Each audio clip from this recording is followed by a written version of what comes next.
Crazy Cat said, Eric, what are the plans for the Rippaverse when Daddy Glenn shuts the money hose off because of diminishing returns? Give me the damn money, Plans Glenn. for the Rippaverse when Daddy Glenn shuts the money hose off because of diminishing returns. Give me the damn money, Glenn.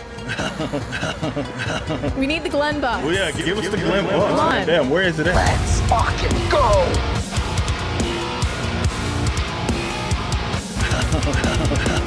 Let's fucking go. The other one, don't organize chaos. Mutual fandom.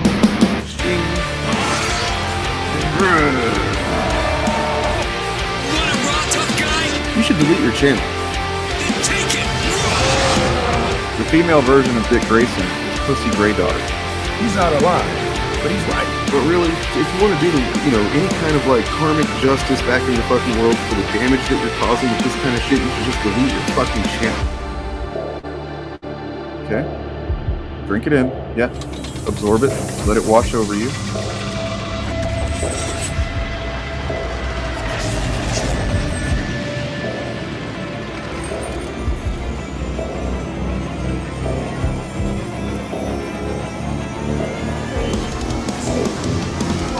Look, here's the thing.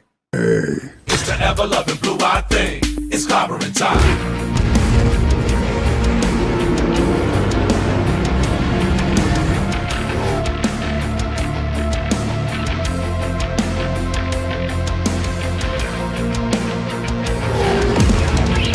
I vaguely know who actual fandom is.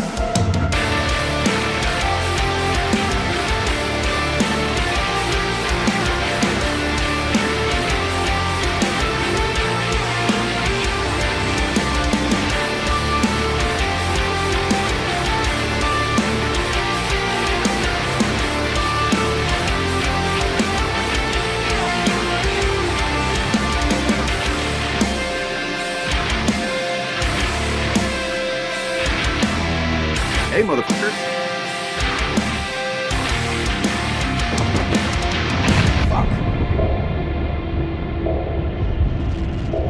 The journey that we choose as fans. Everything's just not always going to be great.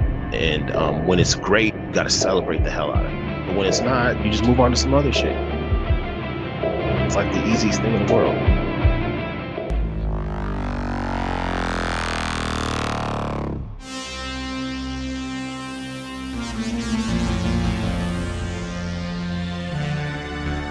Like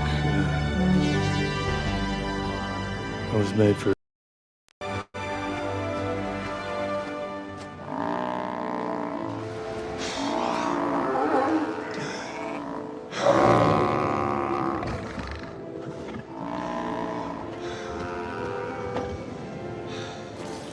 That is amazing. And you, my friend, are a true hero.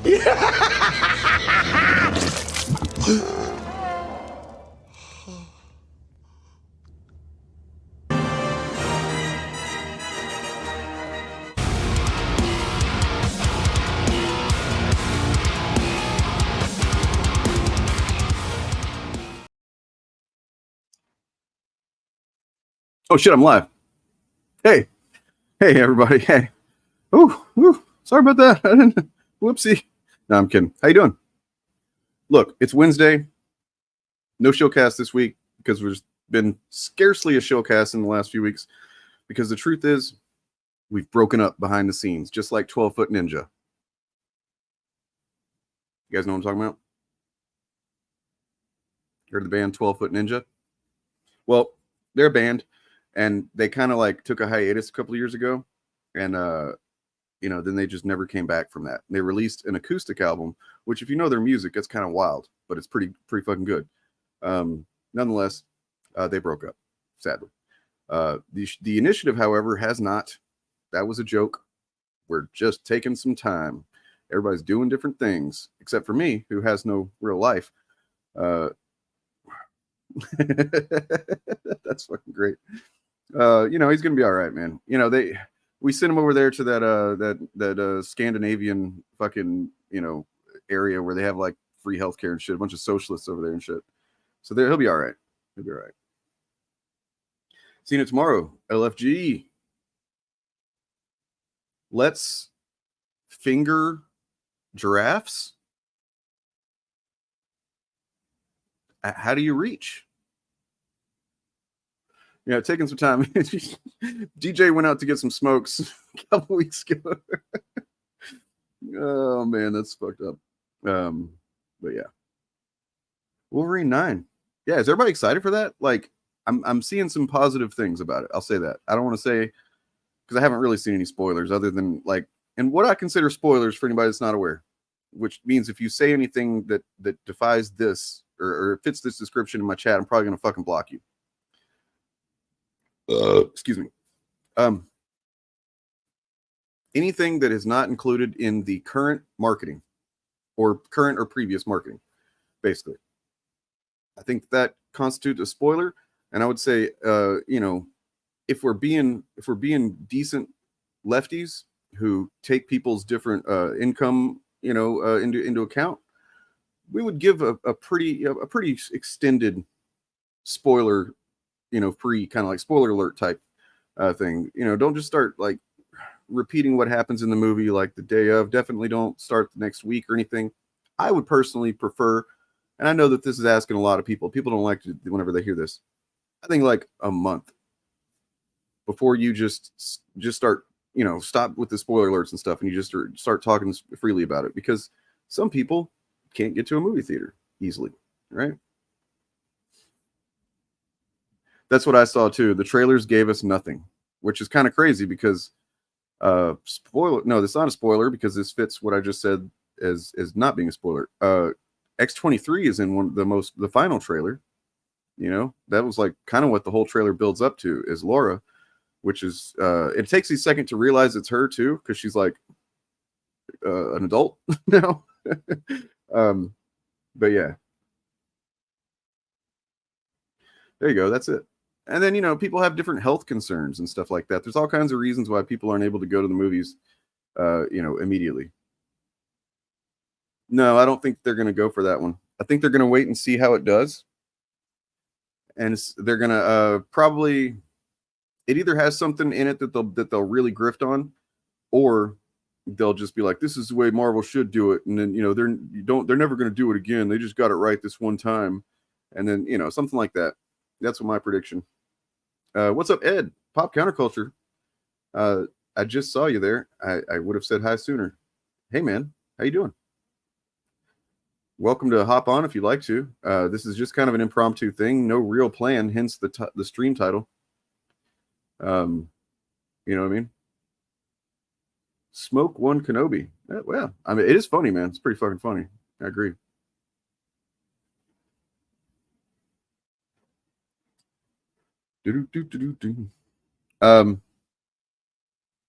So what do we got here? What do we got?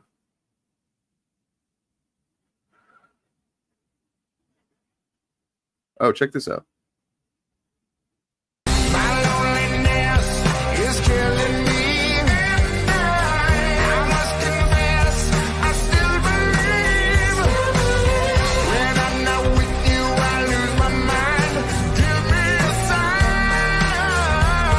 Don't miss Trump next time. Give me, baby, one more time.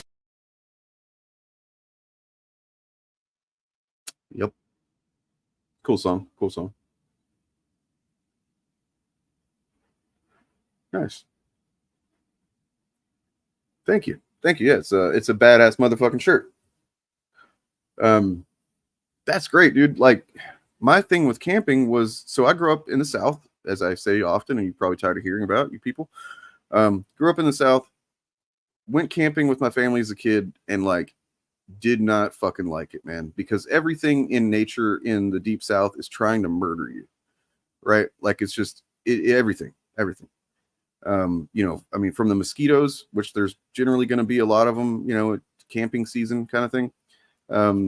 Mosquitoes are terrible. Horse flies, fucking, you know, snakes, of course. There's, you know, all kinds of manner of snakes, especially the ones that, you know, are poisonous. Fucking coyotes, you know, although coyotes generally don't fuck with you unless you fuck with them, but like, still, you know, there's what do you call them? bobcats and shit like that, and then just spiders, man, spiders and shit. And in fact, so whenever I was a kid, I was camping with my family. Me and my older brothers were sharing a tent, and like, we both looked up. We were like in there talking or something. We both looked up. We're going to go to bed soon, and there's this fucking big spider on the ceiling of the tent. God damn it, Gordy. And my brother's like, I'll kill it. And I was like, okay. Neither one of us are like especially scared of spiders until this point. Before this, we weren't. And he fucking hits the spider with like a shoe or something, and just like 100 little baby spiders flew off of its back and into the tent, just everywhere. And we fucking screamed like young boys who haven't been through puberty. How about that? Instead of saying girls, I don't want to do that. But like, yeah, we screamed, we squealed, we fucking ran out of that tent. And man, fuck that.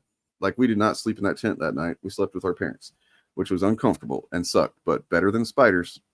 Thank you. Okay, so then now, hold on. I'm not done yet, though. I'm not done, because this has a happy ending. So, and then I would go camping when I was a little bit older, when I was an adult, with like, go doing party camping trips with like bonfires and drinking, and, everybody's fucking getting fucked up and stuff, and didn't enjoy that either. It was always hot and muggy, and just like, then again, the things that are trying to kill you and all that. Like, you could have a good time drinking and partying for a little while, but eventually it's going to come time to go to bed, and you're going to realize I'm in this hot ass nature, and it sucks, and I'm sweating, and I can't sleep, and I'm scared of everything around me. It's going to kill me. Okay. Fast forward to moving to the Pacific Northwest, where I currently reside. And I decided I was dating somebody, and she was like, we should go camping. I'm like, I fucking hate camping. And she was like, you haven't been camping here, right? And I was like, no, but I mean, what's the difference? It's all the same, right? It's not all the same. Because camping in the Pacific Northwest is fucking amazing. It's genuinely like, it was kind of like as close to a magical kind of experience as I could hope for. Sleeping under the stars, just like, zero light pollution, right? Like, you just have nothing but fucking stars overhead. The air is cool. It's not fucking hot. Not quite as many people. I mean, not really anything close to as many things trying to murder you. Like, there's definitely some dangers, right? But there's not mosquitoes. There's not nearly as many poisonous snakes and spiders, venomous snakes and poisonous spiders. Right? So like, it just night and day. You couldn't fucking. It's like two different experiences. To call them both camping is like, that doesn't make any sense to me, right? So there you go.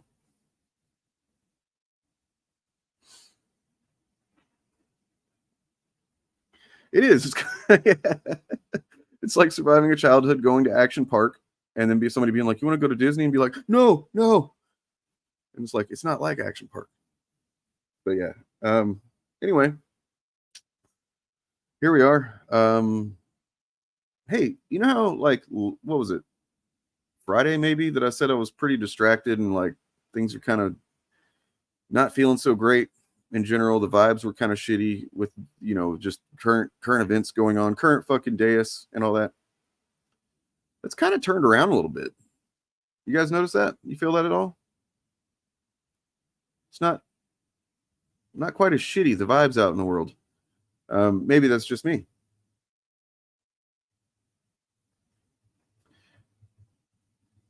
Oh, dude, that's got to be fucking.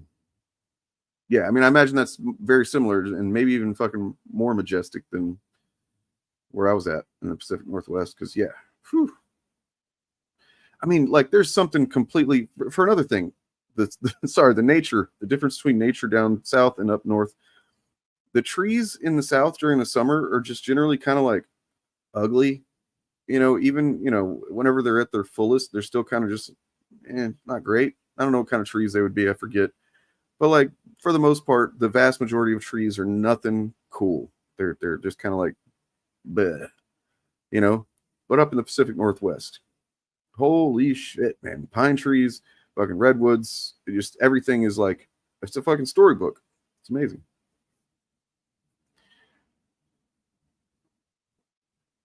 That's a very kind thing to say to folks there.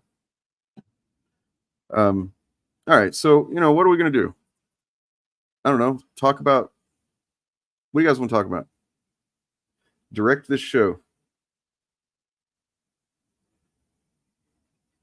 You know what? We'll watch a video. And while we're doing that, I'm going to finish eating my dinner. Some pad thai that I made in the microwave. I didn't make it. Are you kidding me? No, it's just like microwave pad thai.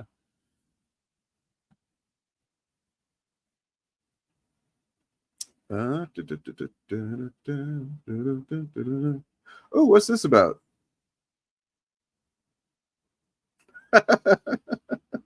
What is this? Sorry. Well, give me 1 second. I just came across something.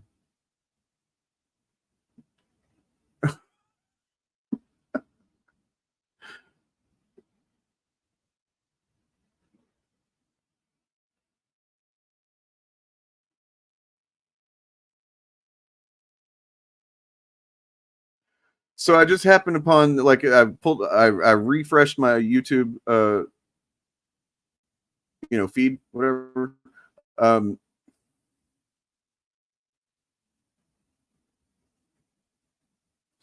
there's this channel I've never heard of before named Rob Curmudgeon. He's an older guy. It's a 2-minute and 3-second video, and I just want to show you guys what it looked like, what it says, because it just made me it stopped me in my tracks.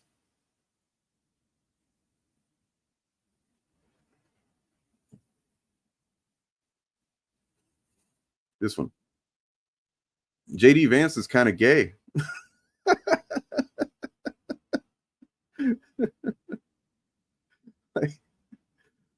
And I was trying to like kind of watch the preview of it to see, is this like a homophobic thing or is it like a ironic thing? Is he sincere? Like, I don't know. I don't want to risk it. By the way, you got BTM reviews live right now. What's up, man? You'll be streaming every night. Damn. Got an Eric Debunks video here. Let's check this one out. What do you think? Yeah, let's do that. Y'all, they are playing in your faces. They're playing in your faces, and you're letting them do it with your time, your money, your outrage. You're letting them do this to you, and you don't have to. You don't have to do it. Now, when I say they are playing, I'm talking about the grift tubers, scam tubers. And when I say y'all, I mean the brain rot minions who can't seem to break away from all of this. I'm specifically talking about one particular individual today. We've got a couple other things I want to mention, but this one is the one that I really want to talk about.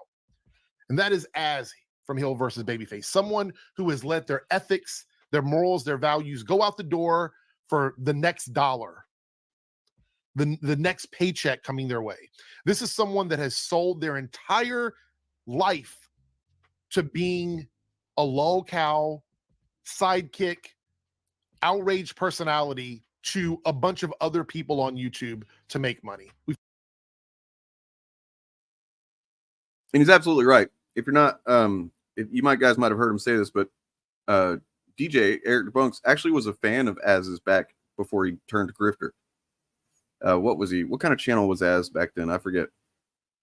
But DJ was like I don't know if he was a fan as much as like he'd watch his content sometimes or whatever. But like he told me he remembers seeing Az kind of make the shift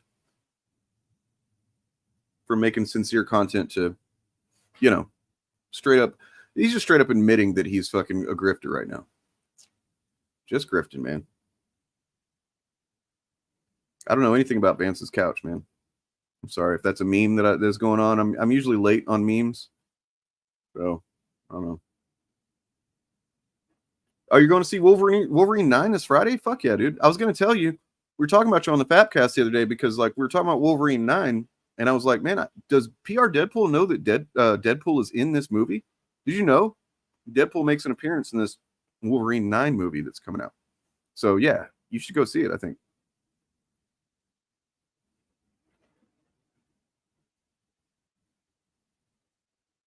I mean, maybe. I don't know. I don't know any of them that have. Like, as long as it's still profitable. And then apparently it seems like even once it's not profitable anymore. No, thank you. I've got hands of my own. I don't need yours, man. I appreciate the offer, though. You keep them for yourself.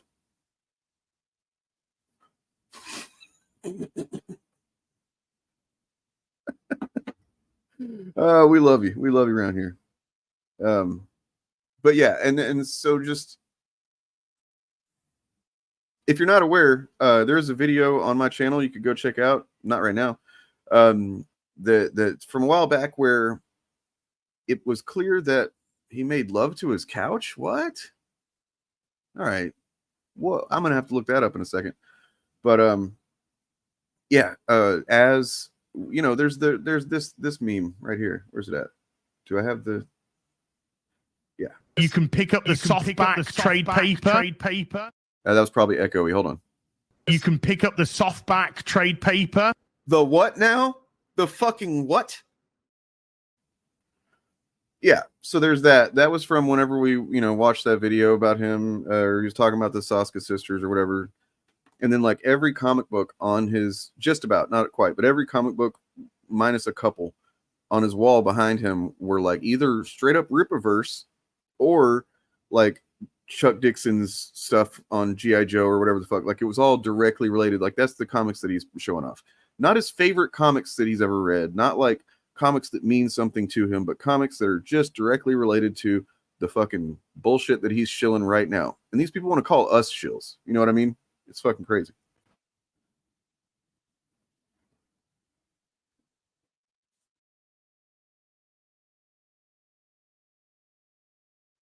Yeah, I'm gonna have to look that up, that couch thing here in a second.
Yes.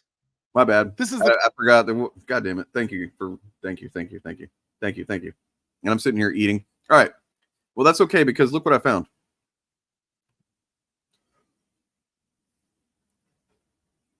So JD Vance allegedly fucked his couch. The claim is that he wrote in his 2016 memoir about having sex with an inside-out latex glove shoved between two couch cushions. I mean, who among us, right? Like, who among us has not seen that, just that separation between couch cushions when you're a young boy, just kind of, and you're like, well, I wonder, who is not? Anybody? No, don't lie to me. I know you've all done it. Okay. Turns out this is false, though. Okay, wait. It's false that he said it. It's not false. We don't know for sure that he never did it. He might have done it a million times. He might have done it every day and twice on Sunday. But we don't have any evidence of that.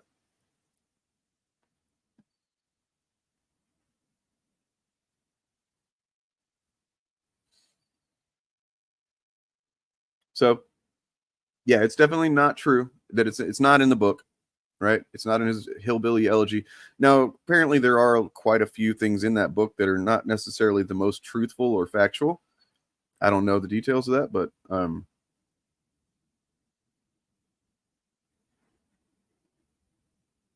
I don't know. I guess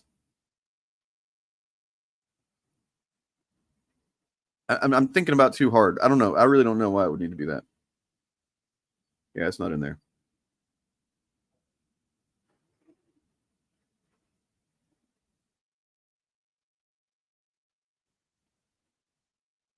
All right, so let's go back to this because But just, finish this off. So if this is something you were spreading around, don't, you can make a joke about it, but I would, definitely recommend not, I mean, you know what?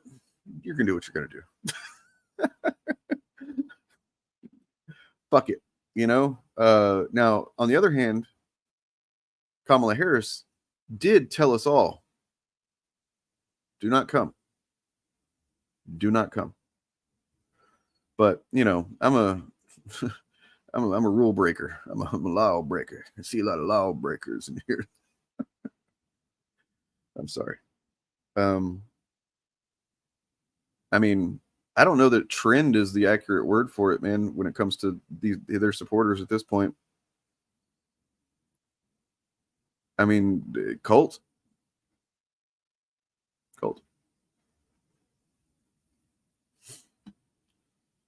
I mean, I'm not worried about getting sued. I'm just saying that, like, have some standards, have ethics. You know what I mean? Like, yeah.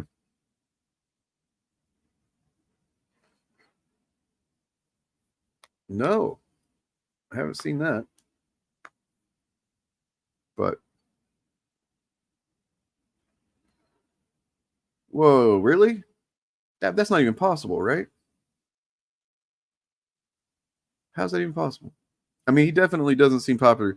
Dude, the fact that Kamala's campaign Twitter was like just tweeting a clip of him, that he tweeted out a clip thinking it was something good, and then they're retweeting it with no fucking criticism, just like, here it is presented without comment. And he's just like, I had a Diet Mountain Dew. I bet the Democrats think that's racist. It's like, what the fuck are you doing, dude? Yeah, man, me too. It's I'm genuinely surprised, and not because of Kamala in particular, but because I guess I was kind of worried that everybody was in too much of a doomer mode. But I guess I really did underestimate how much people were not, did not believe in Biden. And I guess I didn't either, but I didn't realize that my thing was not that I believed in Biden as much as I didn't know who the candidate that could do it potentially was, because they didn't really give us one over the last 4 years. They didn't raise anybody up. You know what I mean?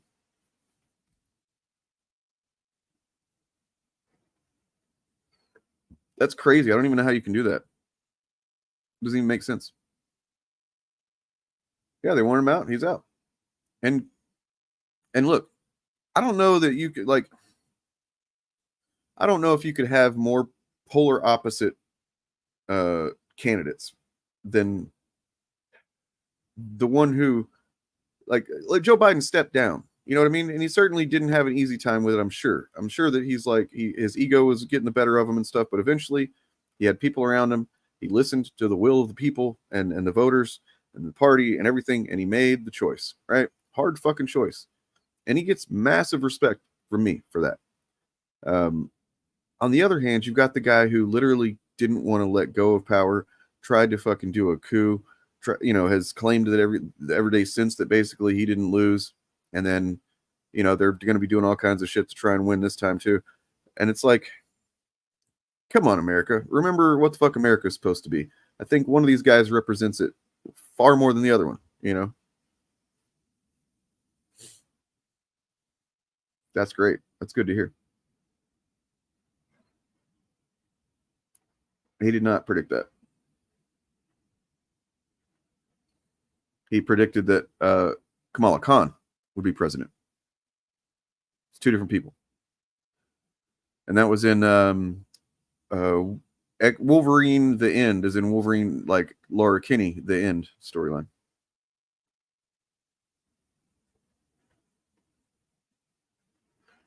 Oh, they're trying out for the job, huh? Trying out for VP. So that's what we can do here in a minute, guys. We can look at some of the ways that they've been trying to hit it at Kamala.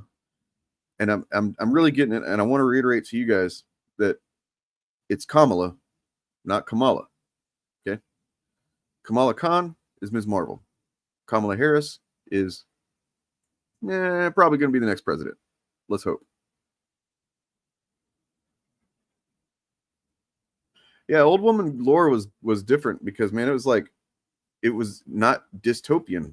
It was like, oh, we're actually in a utopia, and there's just one last thing that Laura wants to do before she dies, and then like it's kind of like complete Old Man Logan inverted completely almost, you know. You notice you don't see anybody else asking me this, man? You notice that? At this point, you couldn't pay me to watch your videos at this point, man, because you fucking been such a shithead about it. I'm sorry. Like, I don't know. I don't know if, I mean, maybe you're on the spectrum or something, and I have sympathy for that because, you know, social stuff isn't like my strong suit necessarily, but like you've been completely ignoring. That's the thing that's pissed me off, is that you've ignored several times now that I've been like, dude, chill out. Don't make this fucking chat about you. You know, don't make it about your videos. Why do I have any reason to watch your videos? I already told you last time, in fact, that I don't have time to just watch random videos. I don't know you. I don't know what you think about anything. Why would I need to watch your videos? Fuck. Oh, yeah, it's been fucking amazing.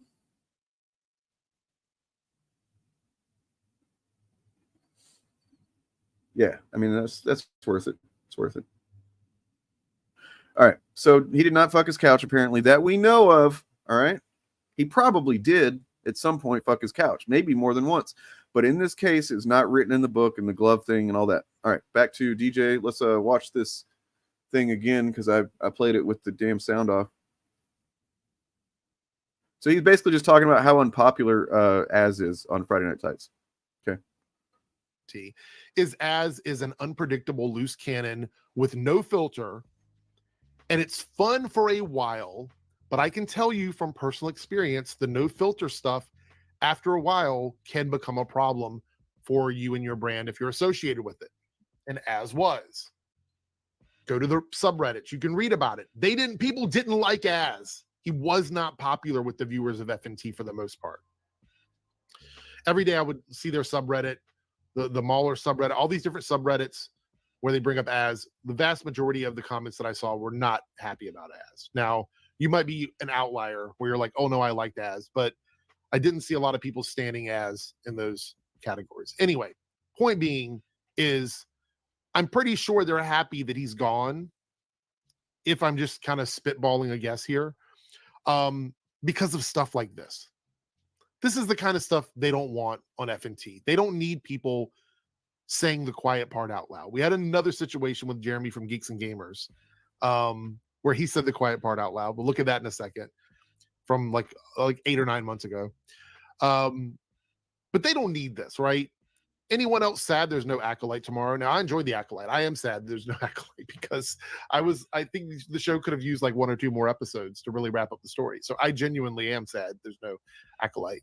But as goes my bank account. Now, you might say, oh, that's just a joke, but it's not totally a joke. It is a joke in the context of this response, but it's not a joke in the sense that this is the reason why he does this. This is the entire reason he does this. Your time pays ad revenue for him. Your support through super chats, donations, whatever, goes directly to him. And your outrage contributes to the success of this type of content on YouTube.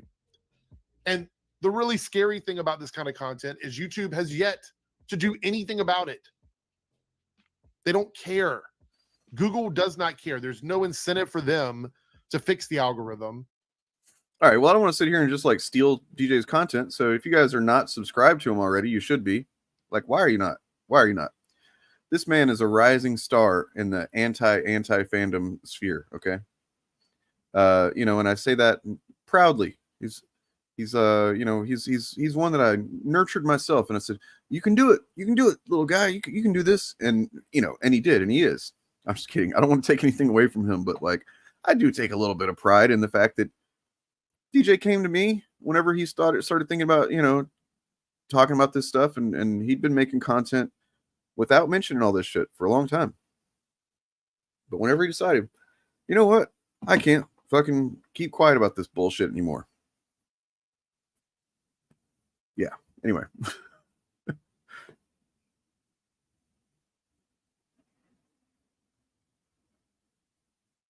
Yeah, I mean,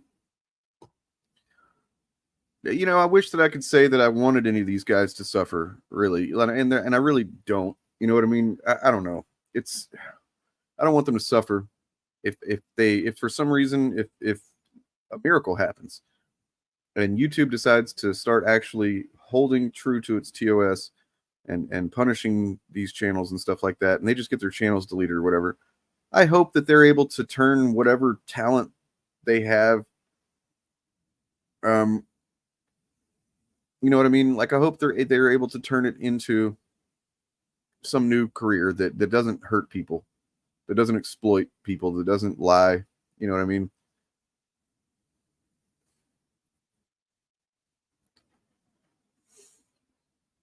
But, you know, probably not.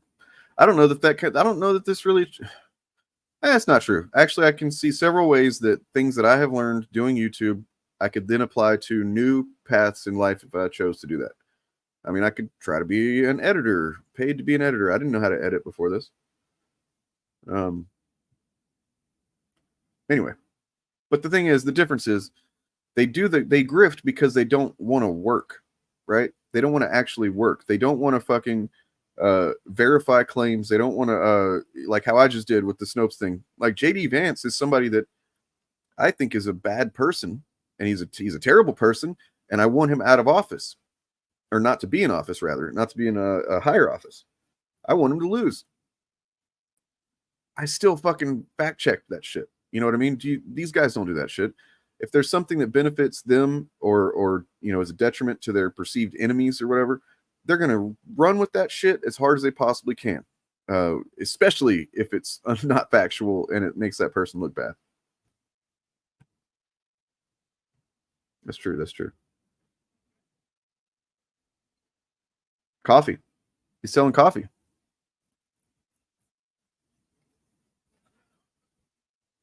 Yeah. Go fucking work at Amazon. You know, maybe you'll get plenty of pee breaks so you don't have to pee in a bottle. I don't know. Anyway, you know, there's a hero among us. He may be watching now. I don't know. He or she, or they could be watching now. This hero has emerged recently, and they don't want any glory. They don't want fame. They don't want, you know, they don't want anything really except to give you the context that you fucking deserve. Okay.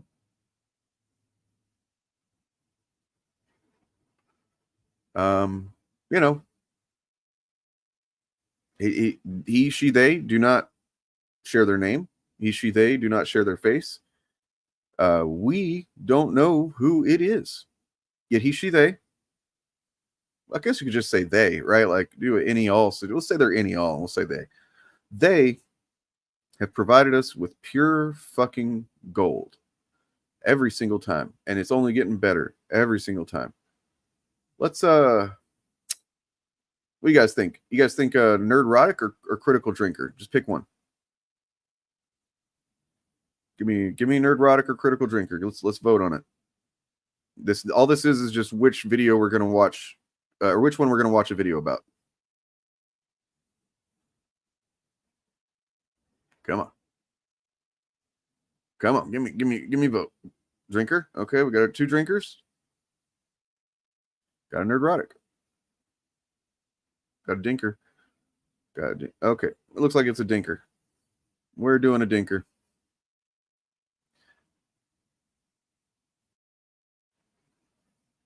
So this video by Hippo Clipped, who almost has 200 subs. You guys, come on, hit them up. Hit them up with this with the 200th sub, right? Somebody get there with it. I mean, look at this. 59 comments on here because somebody's definitely pissed off, triggered about this shit. 100, holy shit, man! This guys, subscribe, fucking subscribe to Hippo Clipped. I'm gonna drop this video in chat. You guys subscribe, and yeah. It was honestly, it was surprising. The plot of it was very surprising. I was not expecting anything like what it turned out to be about, and that's kind of a good thing. It's been pretty good.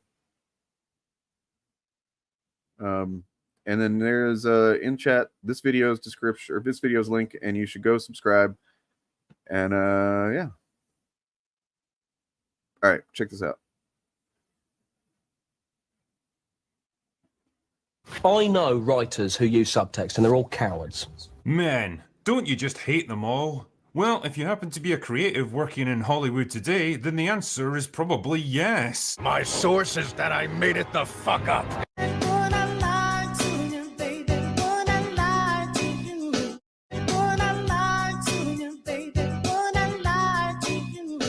Either because you genuinely believe it, or because you think it's what you're expected to say these days just to get hired. But whatever the reason, there's been a bit of a change in the past few years in how men are portrayed on screen. Hard as it may be to believe now, there was a time when we were practically spoiled for choice when it came to cool, awesome, aspirational male heroes on the big and the small screen. You mean like this?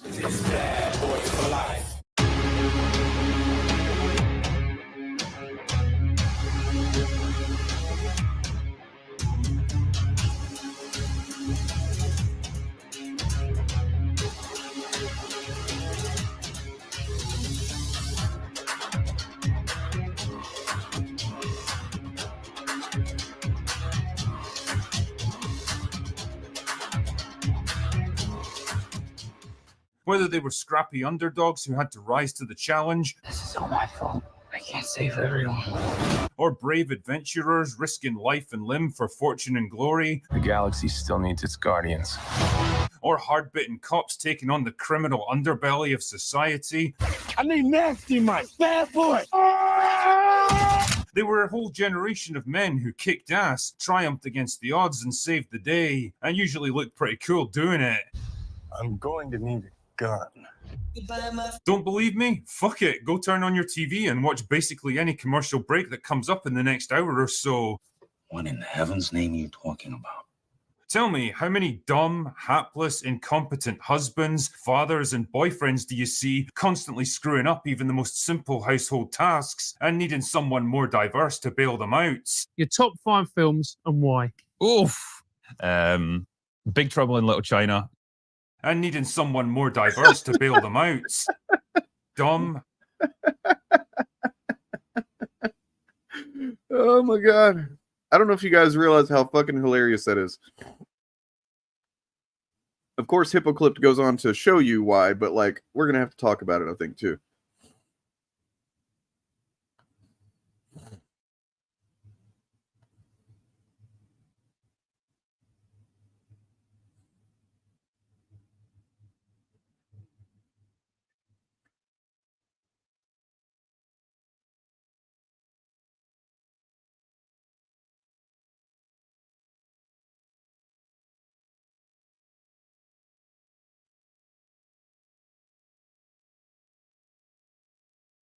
Oh, come on. He doesn't really drink Jack Daniels. He probably doesn't drink at all. It's probably, I mean, like, honestly, anybody who thinks that that Jack Daniels is worth posing with a picture for, as if that's going to make you look cool, I don't believe that you really know anything about liquor. You know, I'm not going to sit here and say that I'm a fucking connoisseur of liquor or anything like that. I've never really been big on liquor. I do like a cocktail now and then, and whiskey and rum and stuff. Those are my favorites. But like, to think that Jack Daniels is something other than just like the garbage that you get when you don't have any other choice, and just like nobody fucking likes Jack Daniels. It's fucking gross, man. It's gross. It has no fucking, yeah, it's just bad. Yeah, the bumbling dad, been around forever.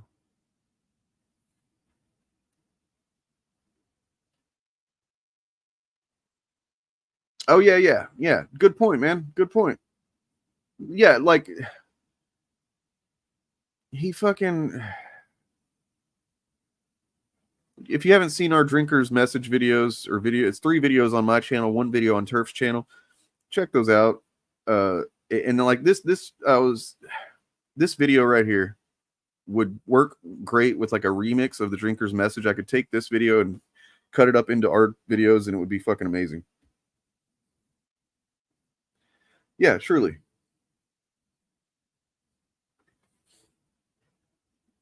Yeah, Maker's Mark's only $5. I mean, I wouldn't drink that shit either, to be honest with you. You know, was it Knob Hill? Is that the name of that one kind that I'd like that one time I had that shit. It's pretty good.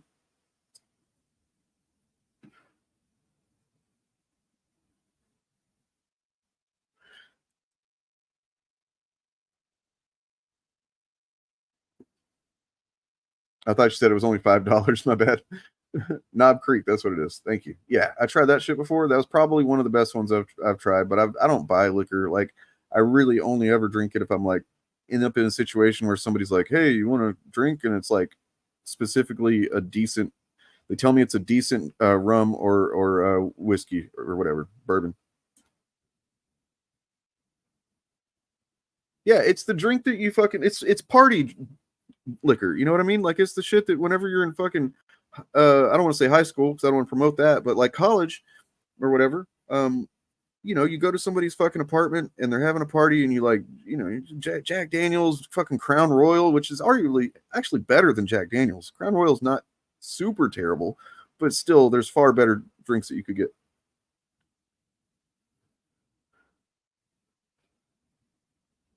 Oh shit. We don't need to keep talking about that then, man. But congratulations on the recovery aspect. It frightens and confuses me. So, okay, so do you guys know how fucking stupid it is that he literally, let's go back and check this out.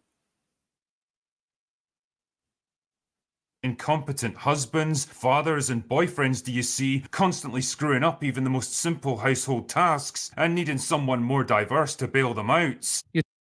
Okay, so he's got a problem with all these, you know, all these white men who just are incompetent. They can't do shit right. And they need, hold on one second.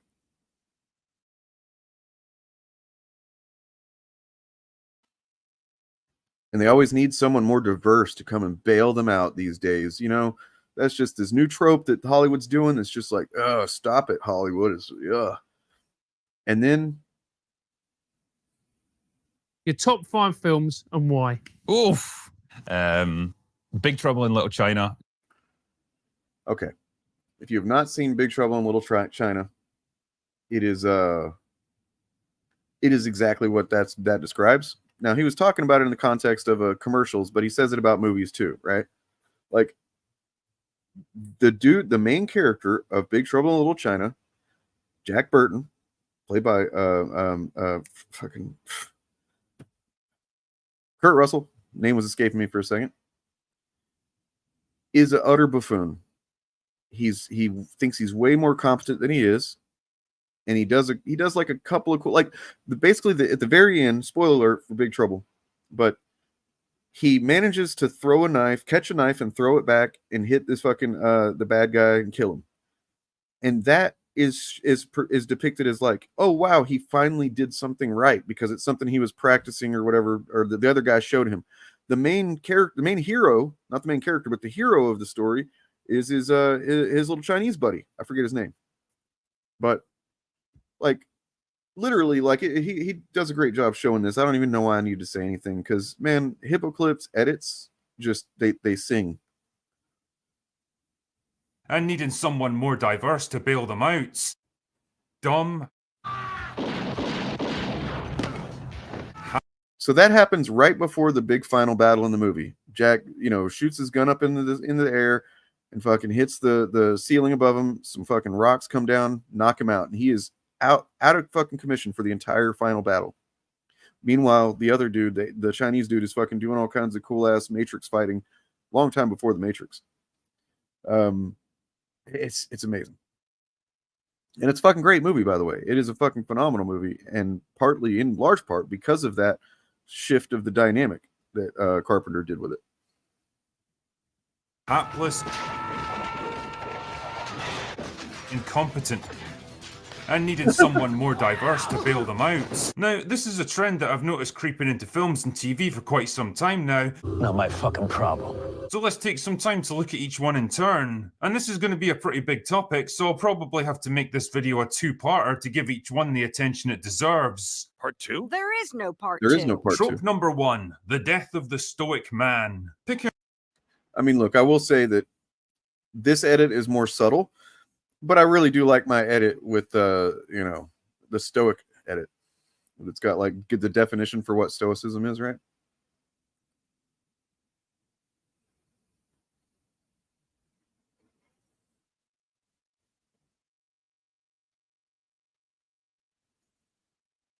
Out any random selection of mainstream movies that are more than 10 or 15 years old and give them a watch. That's a good idea. The Stoic Man. What do you want to hear, man? Do you want to hear that sometimes I think about eating a bullet? The Stoic Man. The Stoic Man. Do this and you'll probably begin to pick up on a few things, like the fact that men in older movies are generally able to... Yeah, and I look, I hate to... I'm not defending Critical Drinker here, but I want to help you strengthen your arguments, your points. This doesn't matter because Kyle Reese literally dies the hero, right? A white straight man can die in one of these movies, and they'll be okay with it as long as he dies a hero. You know, I mean, you could say it depends on how you look at it. Of course, you could say that he dies because he fucking takes one of these homemade pipe bombs that he makes and he sticks it up into the damn Terminator and doesn't, you know, he diffuses it long enough, basically. He doesn't get away fast enough or whatever. And it blows up and he fucking kills him. You could say that. You could say that he's kind of a dipshit for that. But that's not what it is. He's a hero, right?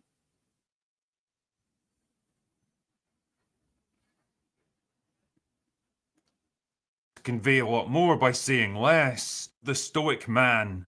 You want answers! I want the truth! You can't handle the truth! They're generally more reserved and project a kind of quiet confidence. They're less prone to big emotional outbursts. You can't handle the truth! They spend less time talking about themselves and how things make them feel, and more time grappling with whatever problem or issue is actually at hand.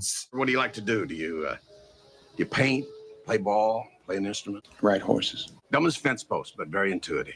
In that way, they're not too different from high school girls. They might not have a brain in their head, but they do know all the boys want to fuck them. Grappling with whatever problem or issue is actually at hand. When they decide to show aggression, it's generally controlled and carefully measured and deployed at just the right moment for maximum impact. Fire! Fire! We can't fire, sir! Why can't you?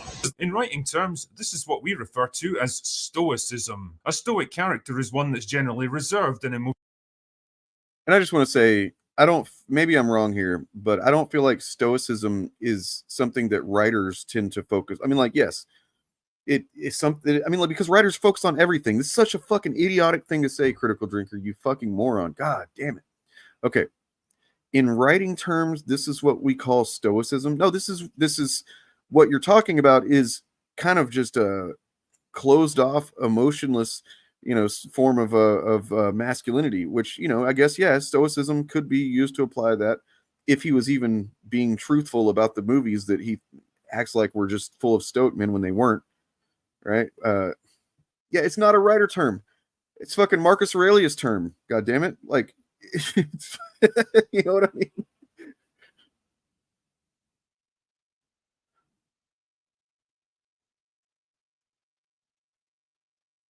Yeah.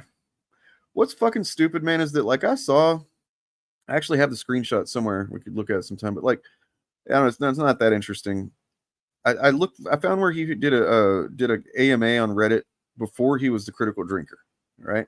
So this AMA is strictly in the context of him being the novelist who writes the world unknown Jack Ryan, or I'm sorry, Ryan Drake books, right?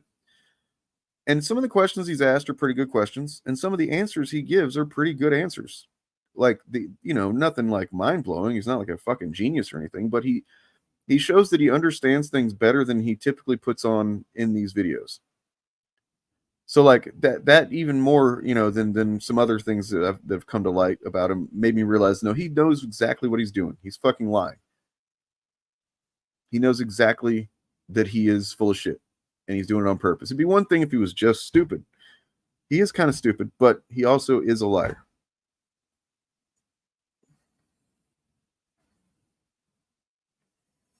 emotionally distant, the kind of person who bears their troubles and discomforts without too much complaining. The men in movies and TV shows now tend to come across as annoyingly talkative and expressive, reacting emotionally to what other people say and do, instead of coolly observant and keeping their own feelings in check.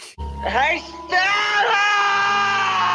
Coolly observant and keeping their own feelings in check. You're tearing me apart! Coolly observant and keeping their own feelings in check. One more person.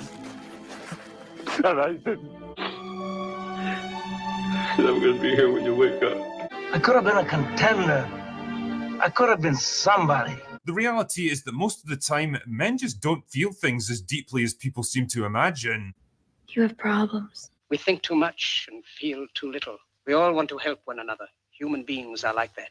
We want to live by each other's happiness, not by each other's misery. In this world, there's room for everyone. We don't want to hate and despise one another. But we have lost the way. Yeah, it's fucking insane, man. Like, to make the claim that men just don't feel as deeply as people seem. I mean, you know, first of all, like, it's kind of a nonsense claim anyway, because who is he talking about? Generally, okay, let me put it this way. Men are perfectly capable of feeling very deeply. Very capable. Culture, as in toxic masculinity, and you know, just fucking various forms of like jingoism and fucking, you know, the kinds of content that Critical Drinker makes that tells people this, and they think it's true. They just don't feel as deeply, and so then men feel like they need to fucking not feel that deeply. Like, you know, maybe they suppress their feelings a little bit more after hearing drinkers say this, because they think, oh man, I shouldn't be feeling that. That's kind of gay. You know what I mean? Like,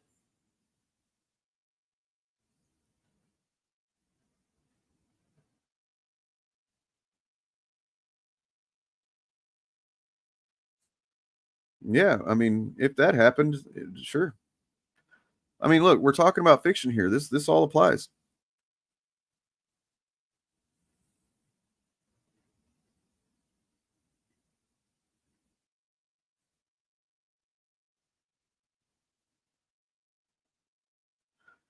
Yeah, I mean, it's like it's objectively false to anyone. Like, to the point where you have to actually ask, who falls for this, right? Like, who could possibly fall for this shit?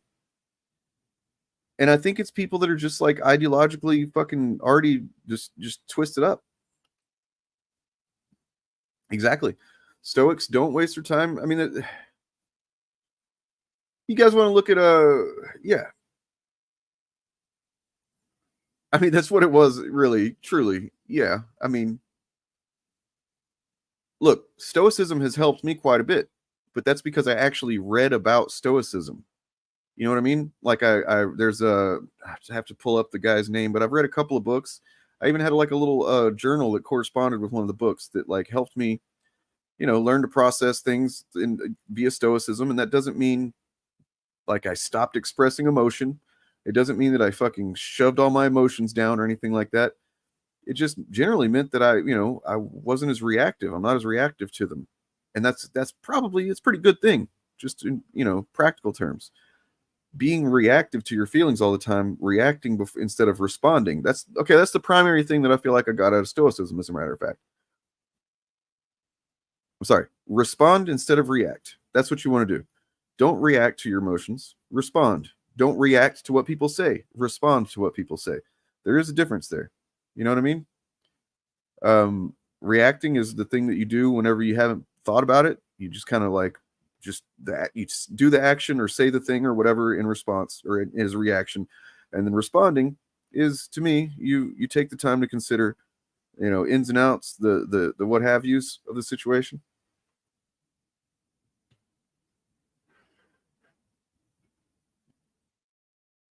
And that, look, you don't even need to read anything about Stoicism. Just fucking meditate on that concept, and you'll be doing better. If you're somebody that feels like you kind of react to your emotions too much, just think about, maybe write about the difference between reacting and responding.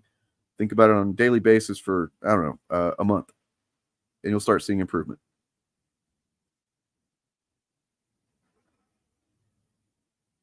Yeah, I mean, who thinks that a stoic character in a movie is like, what the fuck, dude? Like,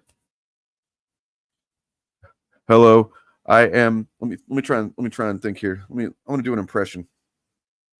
Give me a movie. Give me. You know what? Here we go. You want the truth? You can't handle the truth. You know? How about that? What else could we do?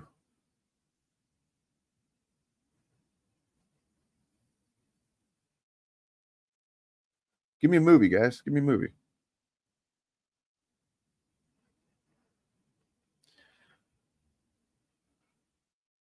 Okay. I forget. I'll have to look up some dialogue from Fifth Element. Let me see.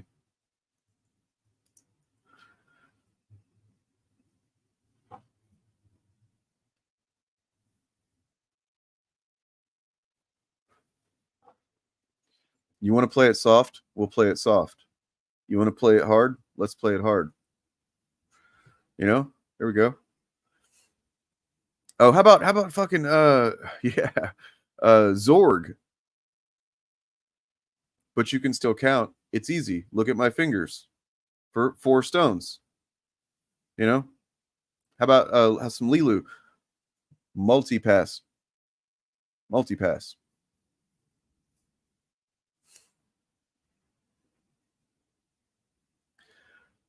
What's that? What's his name? The damn Chris Tucker character. The Hotel of 1,001 Follies, lollies and lick 'em lollies. A magic fountain flow of nonstop wine, women, and coochie coochie coo. Yeah, Dark Knight. Where are they? That's him getting a little bit fucking out of control right there. That you heard the inflection kind of, you know. I'm Batman.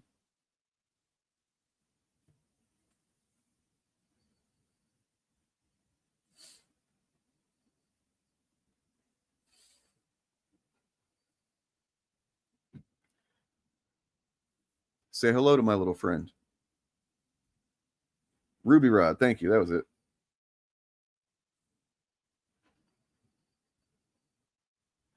I don't know Hollywood Shuffle, and I don't remember Meteor Man enough to quote it or anything. I wish I did. Yeah, this is a good one. This is a good one.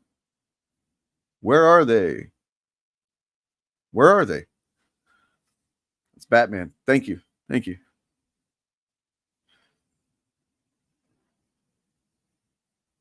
Okay, now this is a joke because look, RoboCop is stoic as fuck, right? Look, you can't keep giving me robots. Come on, guys. Y'all are fucking with me at this point. Yes, basically the way the Terminator speaks, except without the Austrian accent.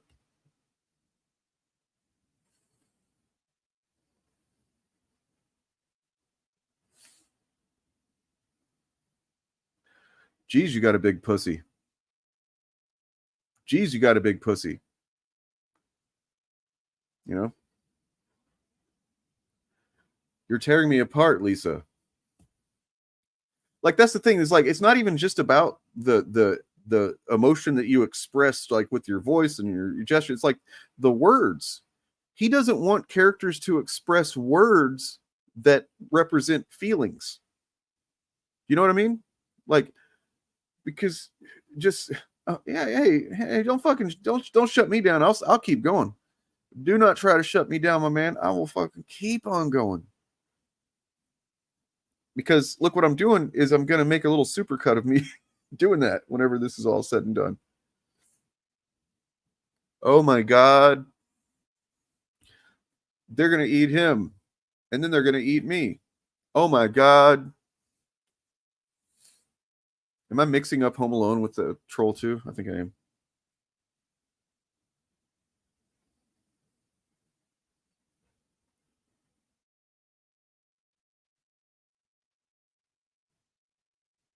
I'm a goddamn sexual tyrannosaur. See, but even that is not stoic, because a stoic would not say that, right? A stoic would not say most of this shit.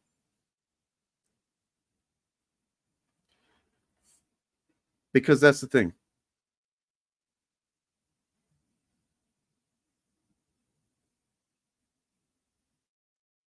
I will do me. And I'll do whoever else consensually. Just my girlfriend, though, really. But, like, you know, those are the only two people I'll do.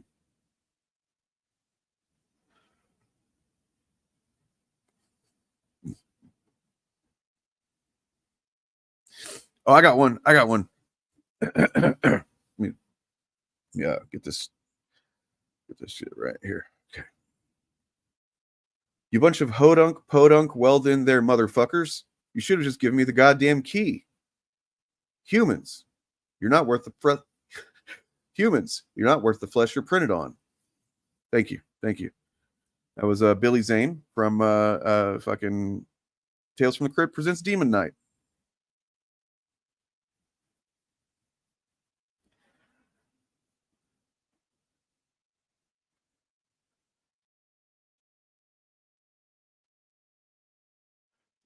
Klaatu Barata Necto. What? What's funny? What's not? I'm not making Blissful Haze happy here. There's something that's gone off the rails. If you were unhappy, okay, like, because you're like you're awesome, and you're always like generally pretty good. Okay, all right, I can't do anymore. See, this is why I need to get my shit monetized again. Need to get my channel monetized again, because I could be, these could all be super chats, right? I could be grifting so hard off you guys right now, but instead I'm just giving it away for free. All right. No, I give it away because I love you.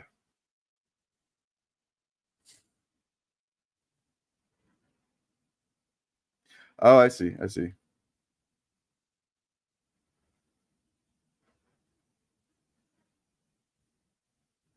I hate every ape I see, from chimpan A to chimpanzee. No, you'll never make a monkey out of me. I wanted to go to Tassi Station and pick up some power converters.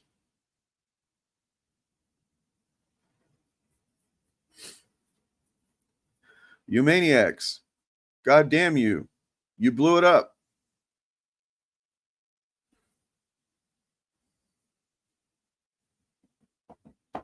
All right, that's it. We got to move on.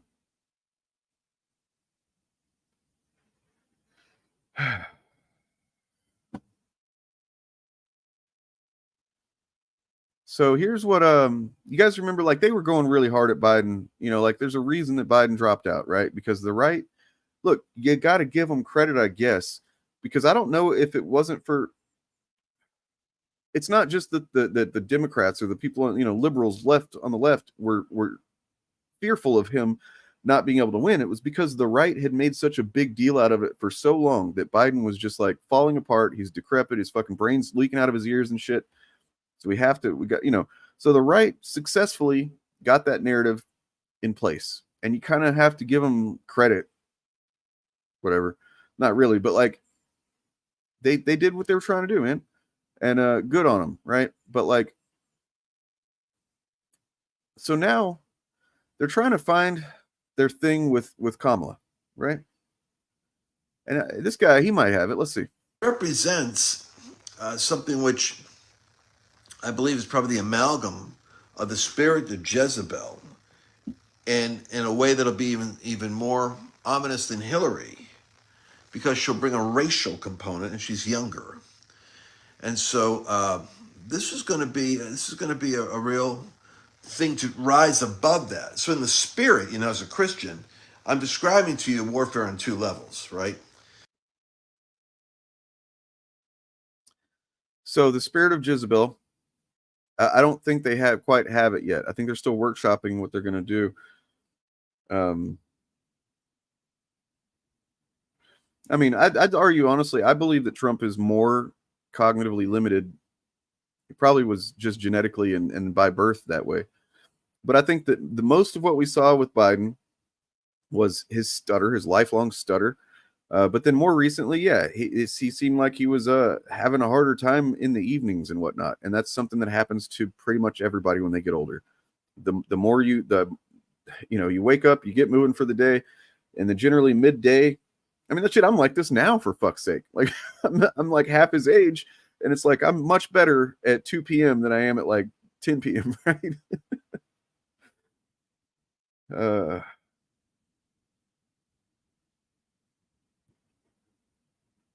But yeah, so there we go. There's that.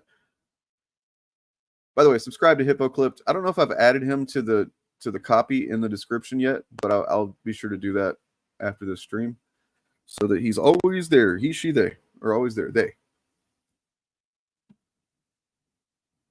Okay. I don't know who that is. No, this is not. Is that Chris Gore you're talking about? Because that's not who that is.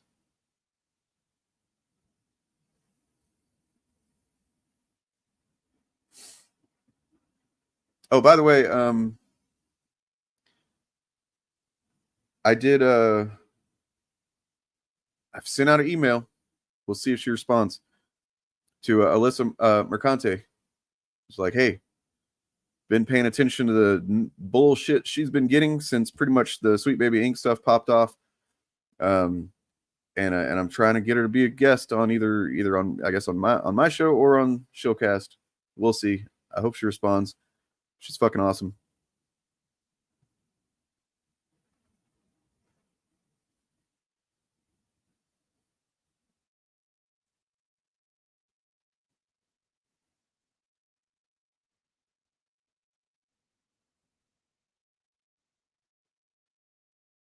But I want to read something that she wrote yesterday.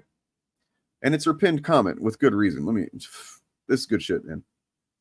So this is from, if you're not aware of who Alyssa Mercante is, she's senior editor at Kotaku. Dun, dun, dun. And Jezebel, she works at Jezebel. She's written for Games Radar, various other things. She wrote this yesterday, and I'd like to read this to you.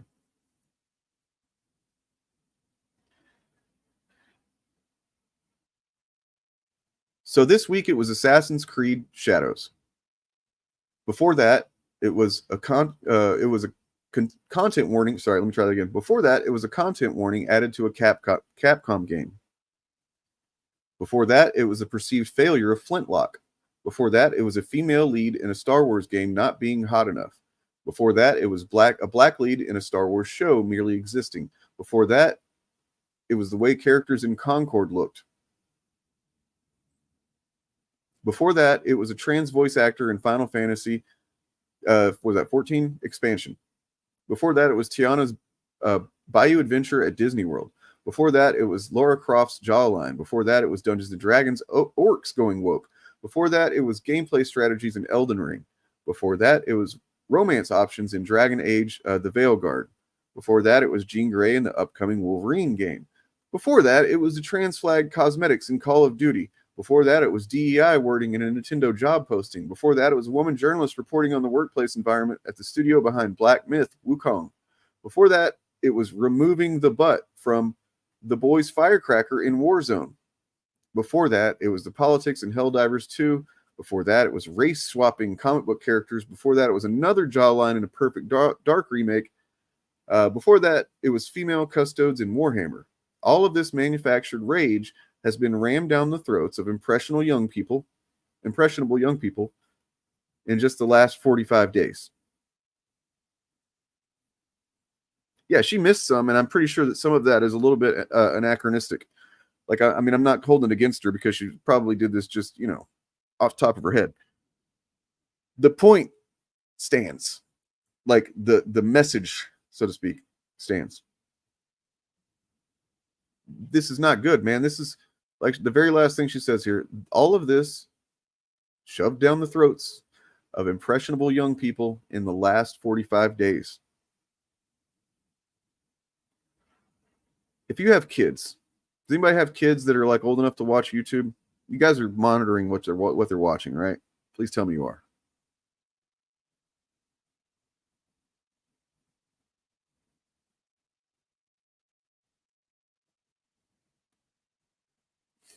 Y'all talking about Tim Pool? What are you talking about him for? Let's, I got some Tim Pool. You talking about this guy?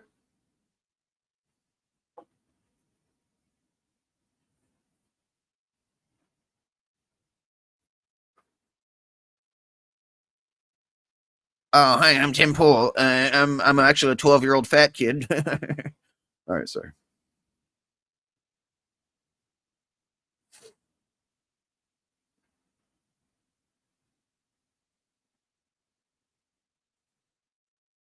Yeah, sadly, it is mostly your sons, right? Like, that's the thing.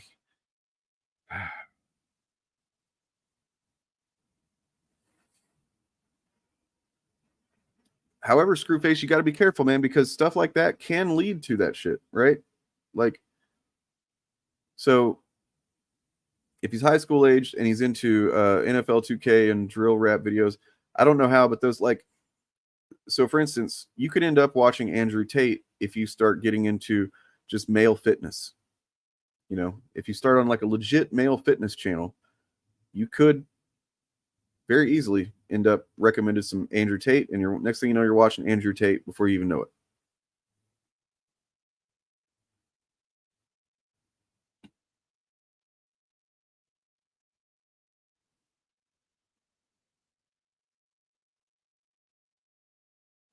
I mean, yeah, it was mostly about. I think there was actually one or two things mentioned in there that were not strictly.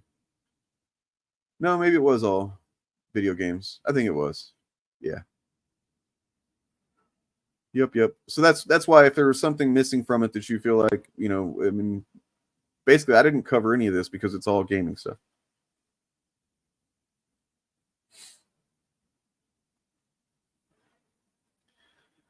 They're not going to do that because the fact is they are liars and they want power, and they're never going to admit to being wrong. They're never going to admit to being morally wrong. They've gone so far with it now that there's no way they're ever going to fucking just admit it. They're not going to have a crisis of conscience this late in the fucking game. I promise you. What the fuck?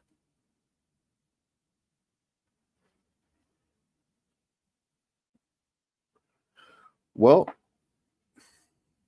I mean, you got to think a lot of the stuff that became the anti woke shit now came about while Obama was president.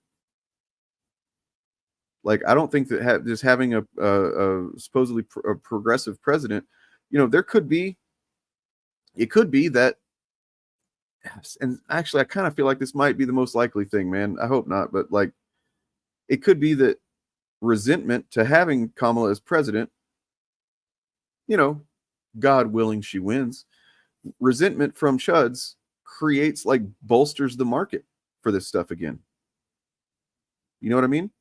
Like, they could fucking be so pissed off and wanting to watch content about how much DEI is ruining the country is now they got the president DEI too. Because we're going to hear that shit. We're going to be hearing, like, it could actually raise this content up again. It's not you know, we have a long way to go on like changing attitudes and teaching young people to be not pieces of shit. The content, you know, isn't popular right now or isn't as popular now for various reasons, partly because, you know, as much as we shit on YouTube for not doing anything, they have done some to, seems like, to throttle the engagement, you know, and how much they put in front of it. It's still not enough, but it's not as bad as it was, you know. But a lot of that is people just kind of rejecting it too. We just, this shit, the push against this stuff doesn't end if we win the presidency. It just means that now it's time to really shift into gear and just, I don't know, do everything we can to I'll have to formulate some more thoughts on this between now and November, assuming we win.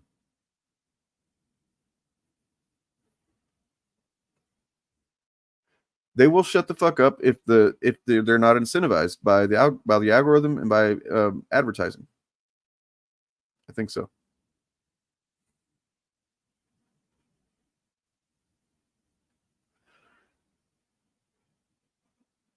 Yeah.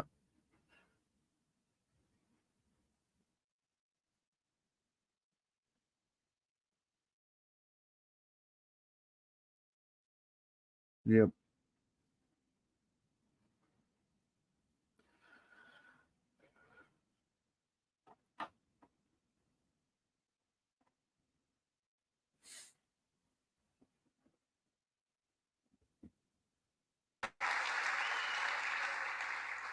It is the weirdest thing to me. Democrats say that it is racist to believe, well, they say it's racist to do anything.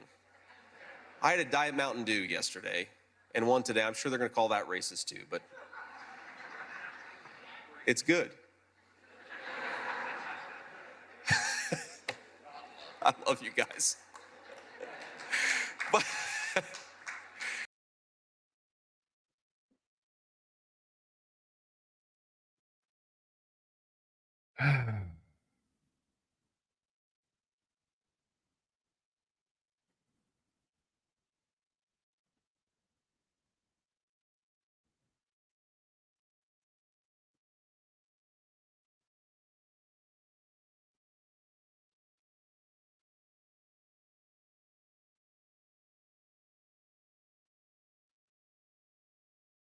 That's true. I mean, you're right there too. Is they could get more extreme, or would have to, like you said, because that's the thing. It's a drug. It's chasing a dragon. This content, these attitudes. It's it's not enough. At first it was anti. They were just don't like SJWs, right? As someone mentioned. Then eventually it became woke, and then it became DEI, and there's some people that don't even bother hiding that shit anymore about what they really mean by that.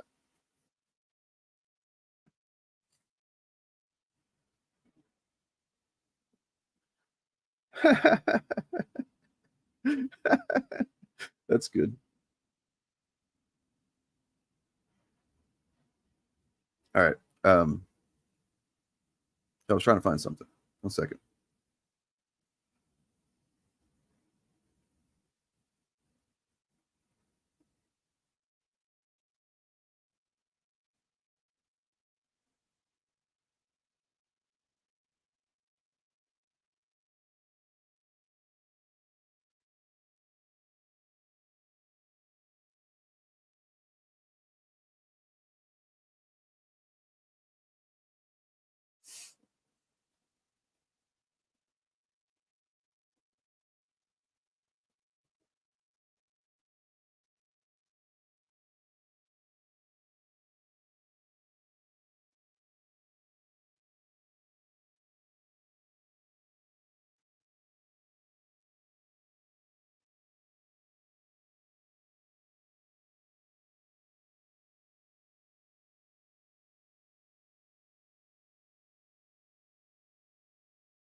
Sorry, looking for something here, and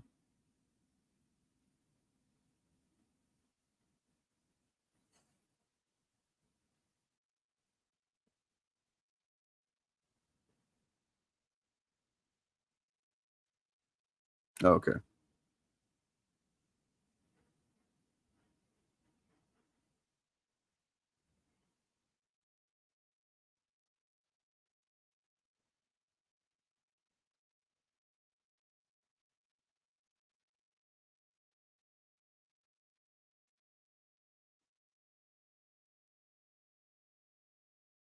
Your girlfriend / boyfriend / day friend's favorite content creator. And holy shit. Okay, so I had just recorded a video and I was literally about to start editing it and caught wind of this, and we gotta do this. We gotta do this, you guys. Let's just get right into it. All right, so this is DEI Detected from the same guy who brought you Sweet Baby Inc.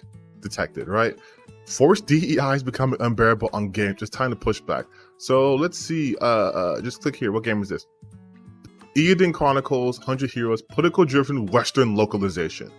which is DEI now, hits by really bad and DEI political-driven localization, which ruins the context of many scenes and dialogue of the game. Editors note, while the viewer did not explicitly have any issues with translations used in localization, it's important to note that there are some questionable comments made by characters that would never exist in this game world. One such example following. Another muscle brain chud.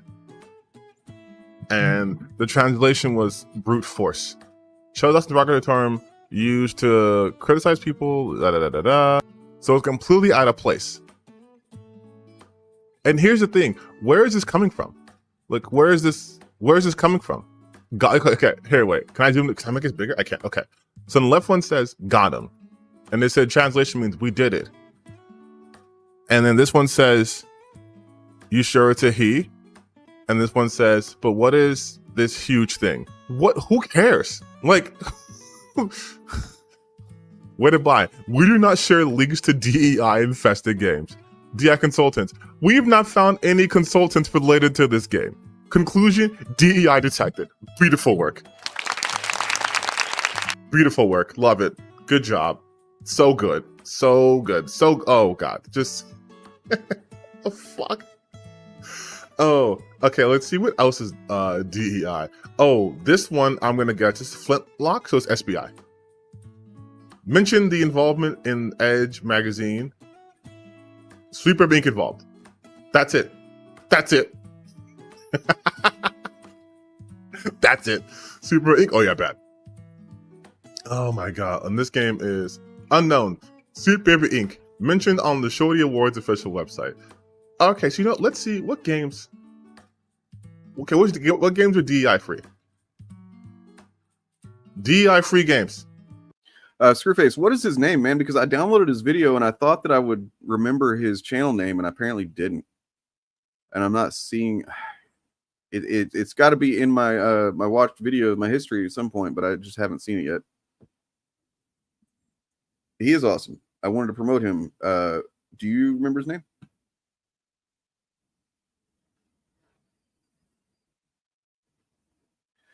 TTBN Gaming. There we go.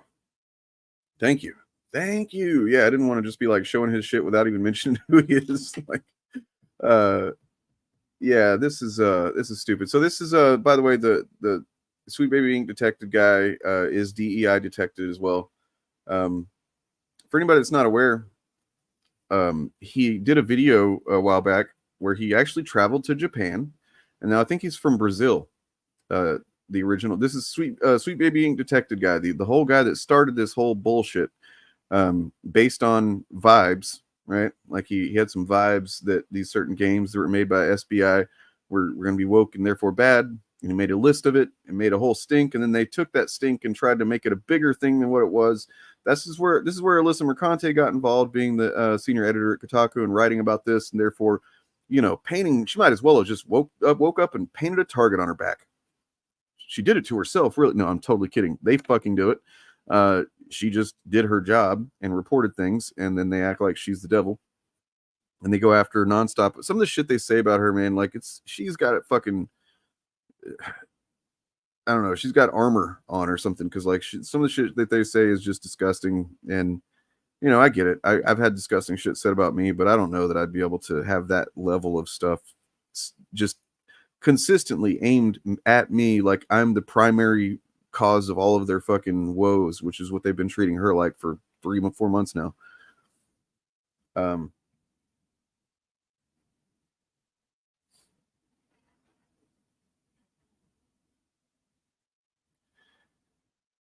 Yeah, that's not what they do, man. Go back and watch our coverage of that on the initiative. Yeah, so anyway, the dude went to Japan, right? And he brought his buddy with him, I guess, or had a buddy there that's Japanese or whatever. And he went to Japan to interview people about Assassin's Creed. Was it Shadows? Is that the name of it? The one with the black samurai. Which, by the way, more and more Japanese historians, like actual historians who are Japanese, are coming out and saying, no, yeah, he was paid a stipend. He was given a sword. That's a samurai. He was a samurai. There's not a lot about him in the history, but he was a samurai because they've been trying to quibble and say that he wasn't really a samurai or might not even been real or something like that. He was real. He was a samurai. He's a black guy. Good on him. Fucking legit. Great that people are learning more about him. Yeah, it's unreleased still, right? But he went to Japan and he started interviewing people to try to get their take on the trailer for Assassin's Creed for this game, to see what they say about it, and he wanted them to, of course, to be like, oh, what's this black samurai doing in here? There's no black samurai. And they didn't do that. They actually generally said that looks pretty cool. Yeah, that's it. And then basically he interviewed like 3 or 4 people on the street. None of them said anything negative about the trailer, even though he tried to push them into saying something negative about it. And then finally he just gave up and interviewed his cameraman, who did say negative things about the trailer in the game. And that's the think about this, man. Think about this. Sweet Baby Ink Detected started the list based on games he had never played because he had the vibes that they look woke or whatever, right? Never played the games. That list takes off.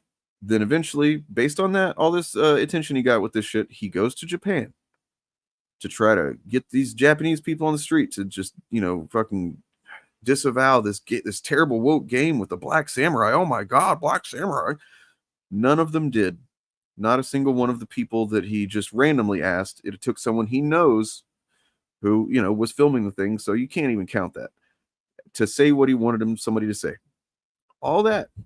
And then the website, as you're seeing TTBN Gaming looking at here, is just bullshit. It's just like, oh, this has being detected, and then in some cases this just looks like it's all just vibes, man. It's all fucking vibes, and it's nonsense, and it's stupid, and they should be embarrassed. He should be fucking embarrassed. He should be humiliated. He should fucking delete accounts and just like hide out in his room for like a year, go through a depressive period, and then fucking wake up one day and go, you know what? I've made a lot of mistakes and I'm going to turn my life around. That's what he should fucking do.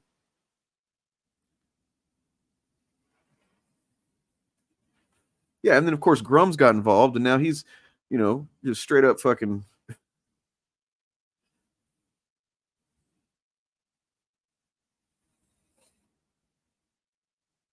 What is the big deal? What is the big deal about what? Well, that's cool because, I mean, from what I can tell, it seems to be a mutually respectful cultures there, right? Yeah, more importantly, someone he was paying, right? Yeah. Let's see. And then he uploaded that video, right? Yeah, he uploaded the video like he didn't try to even be deceptive with his editing, which, like, come on, man, at least try and lie to us if you're gonna, you know what I mean? But no, he didn't even fucking do that. He just, I'm gonna upload it as is.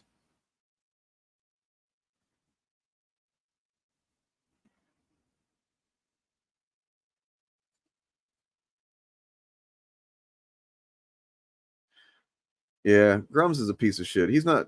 Stop saying he's upset. He's not upset about shit. He's not upset. Stop saying these stop taking these grifters seriously as if their emotions matter. They don't. They're not. Oh my God, where am I? I'm disembodied. I'm not here.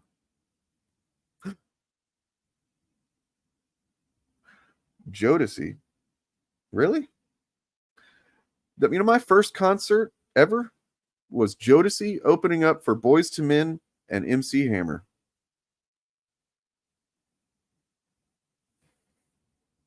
That's right. I'm proud of that. Jodeci, Boyz II Men, MC Hammer. I really enjoyed Boyz II Men and MC Hammer. Jodeci, I was a little bit young. I didn't know who they were. I was already listening to. I was like 9, right? My dad took me and my cousin. And then my dad was like, with Jodeci, he was like, why are they humping the floor like that? Because they're like on the floor, like doing the worm type thing, I guess. I don't know. But like my dad was like, they're humping the floor. Oh, it's fun. It's fun.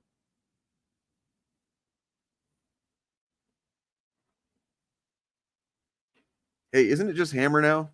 Don't dead name him. I feel pretty lucky. You know what my second concert was? Not so lucky.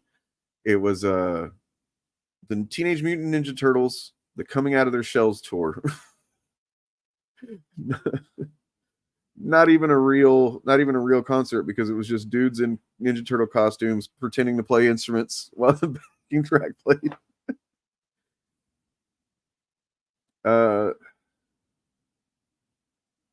1990, I want to say, was that, so whatever. Go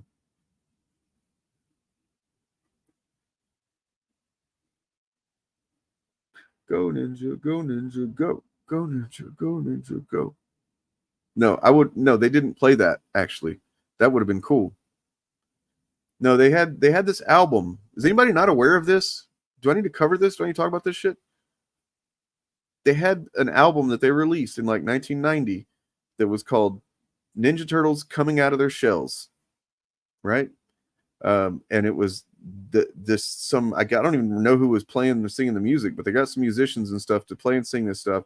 And it was all done it was kind of like kayfabe, right? Like there's the Ninja Turtles singing these songs. And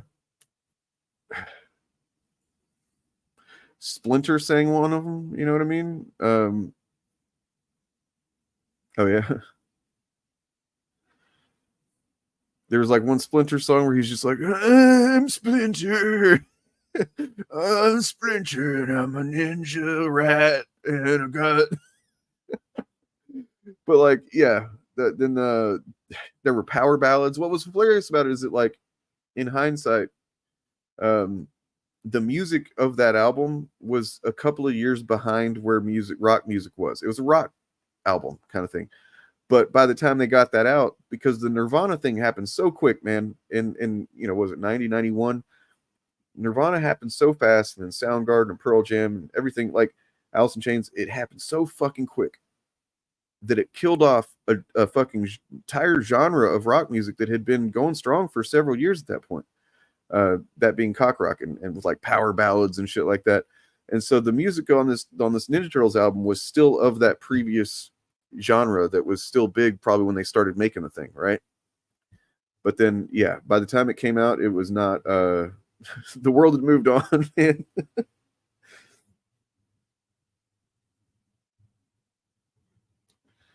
I mean, maybe. Probably. I mean, it would make more sense. I don't know. Let's look into that, man. I don't know. Let's find out who were the Ninja Turtles in the Coming Out of Our Shells, right? Oh,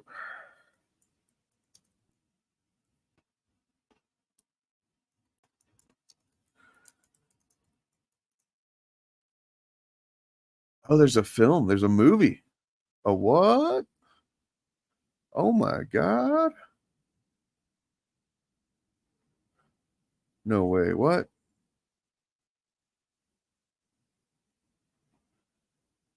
Okay. Okay. All right, guys. Are you fucking ready for this shit? Man. So there's a VHS apparently. I don't think I ever got the VHS. I think I might have watched it at a friend's house or some shit, but whew.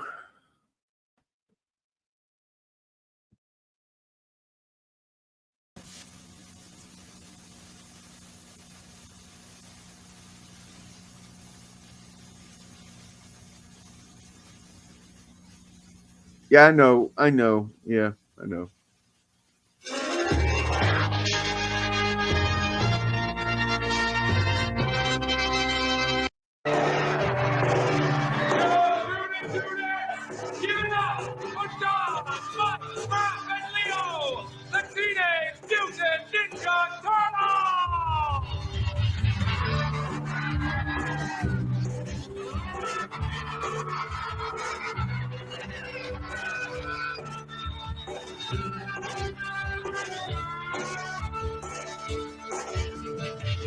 When there's music inside of you, someday you know that it's got to come through. That's why we're here. We're telling you true. We're coming out of our shell. You hear the rhythm and you're moving your feet. dancing like a song will be now. We're coming out from under the street. We're coming out of our shell. For those of you that were not fucking, the music's being muted. I mean, it sounds like crappy. It sounds crappy on my end. I don't know that was being muted yet, but like, yeah, it's just crappy audio quality. Trust me. But like, for those of you that were not born, like Byron, you said you were born in 94. For those of you not aware and of age to be aware of this stuff when it happened, you have no fucking idea how huge the goddamn Ninja Turtles were. Like, that's the reason that this existed, is because they were just like, oh, whatever, fucking Ninja Turtles, put Ninja Turtles on it, it's gonna sell. And they were right for a while. Right? Like, I think it might have been the third movie that really kind of was like the death knell of like that era of Ninja Turtles, that money machine that they had, built at that point. Yeah, I think that was whenever they were like, oh, okay, I guess maybe the money machine's breaking down now.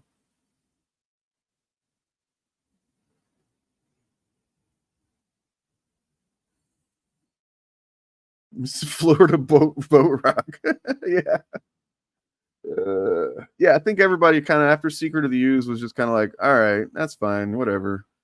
Well, okay.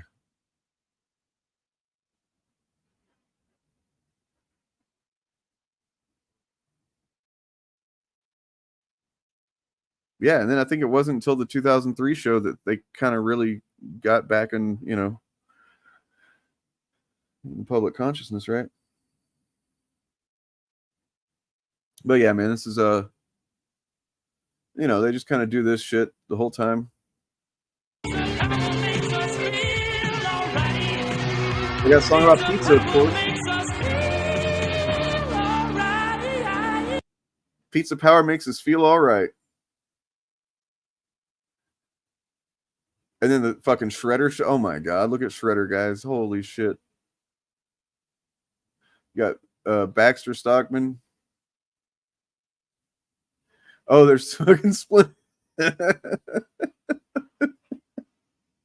Oh no. I tried to think back into that giant name like sea,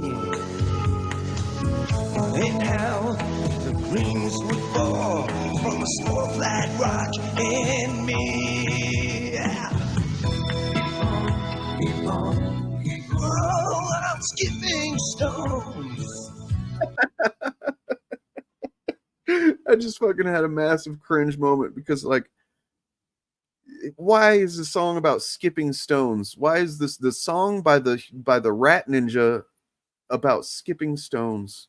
He's just skipping stones. Like, this doesn't make any fucking sense. Why was it like this?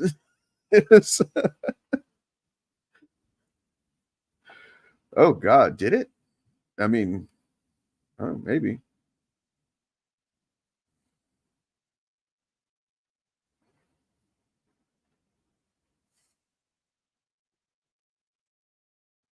Oh, what was that? Alert!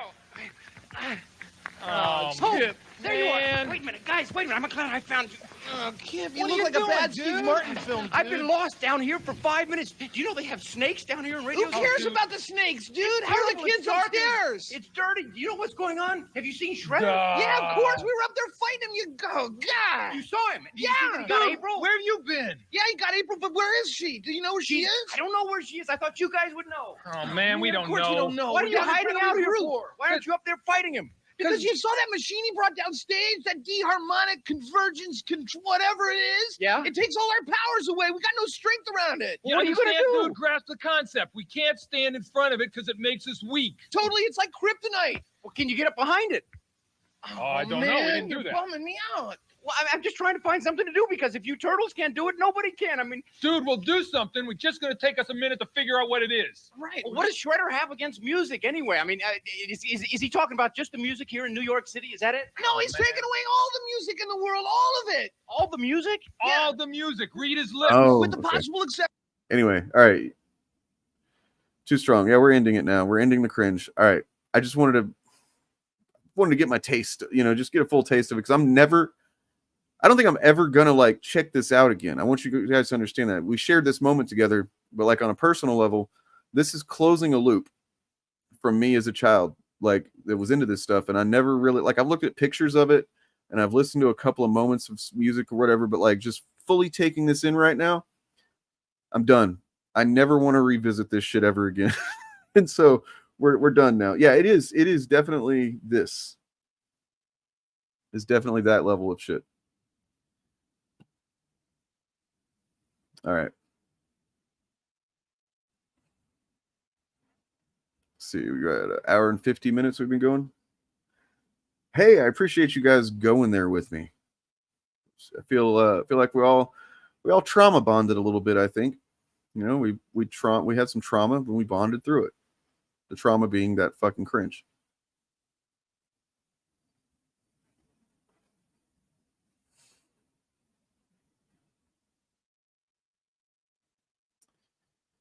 Let's see. What do we got?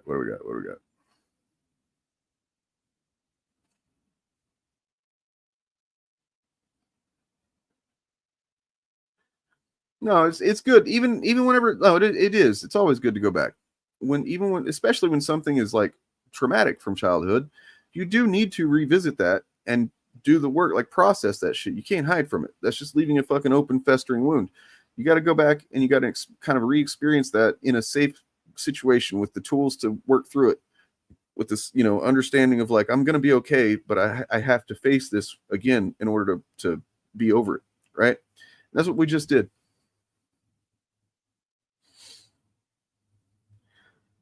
The New Democrats, is that a band? Are they running for president?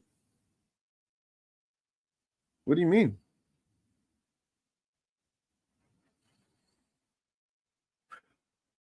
Fuck no.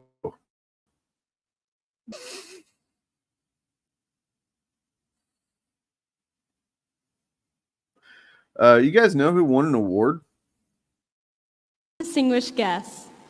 My name is Brooke Englehart, and I'm currently a junior at Northwood studying digital marketing. I've never marketed anything as such. Tonight, I have the honor of speaking to you about an imaginative entrepreneur, a passionate advocate for creativity. Okay, what's your plot? As far as what? And a trailblazer in the world of comics. As far as what his powers are, he's able to do some super things. Eric July. Oh yeah, that makes you a hoe ass nigga. In 2022, Eric embarked on a journey to revitalize the comic book industry by founding Rippaverse, a comic book company dedicated to recapturing the essence of the golden age of comics. Guys like Ta-Nehisi Coates gets a literal award with the Harriet Beecher Stowe Award for social justice. I'm pretty sure that has something to do with why he fit that position. With a passionate desire to bring back the glory days of the comic book industry, Eric envisioned Rippaverse as a sanctuary where readers could immerse themselves in unforgettable tales, escape the pressures of everyday life, and experience the magic of storytelling in its purest form. I don't know a damn thing about this world. We don't know where these superheroes have come from. We don't know really how the police view them. And we also don't really know how society at large feels about them. Rippaverse started with a bang. The story unfolded with the release of Item Number 1, which you'll be able to peek into a world of later this evening. Run away! A 96-page comic book written by Eric himself, including a character named Avery Silman, who is an entry-level hero known as Isom. He probably has powers. Assembling an astonishing $2.6 million in funding, Eric's work soared to unparalleled heights, earning its place as the most successful crowdfunded comic book project in history. It's not a traditional crowdfund. What makes this achievement even more extraordinary is the manner it was accomplished. Eric refrained from the conventional route of utilizing traditional crowdfunding sites, opting instead to run the campaign on Rippaverse's dedicated website. This bold decision I'm not bald, motherfuckers. not only showcased Eric's entrepreneurial awareness, but also demonstrated his unwavering commitment to maintaining creative control and fostering direct connections with his audience. Your business is marketing anti-woke shit to morons. Well, that's By the campaign's conclusion, Eric had surpassed all expectations, raising an astounding $3.7 million. This accomplishment stands as a testament to Eric's unique dedication. Act 1, Act 2, Act 3. What do you mean, like going into the future for ISOM 1, 2, and 3? his down-to-earth leadership style, I'm not gonna use aggression on you, but all I'm saying is people done got knocked the fuck out for a lot less. and his ability to inspire others to rally behind a shared vision. Well, something is legitimately wrong with you. But Eric's impact extends far beyond the world of comics. He's a voice of reason and a champion of individual liberty. Again, I don't know who your partner is. I don't know what kind of gay shit y'all got going on, but I didn't agree to speak to you and your partner as answers. Like, first of all, what type of gay ass shit? I don't know what speed dating type of shit that he thinks this is gonna turn into.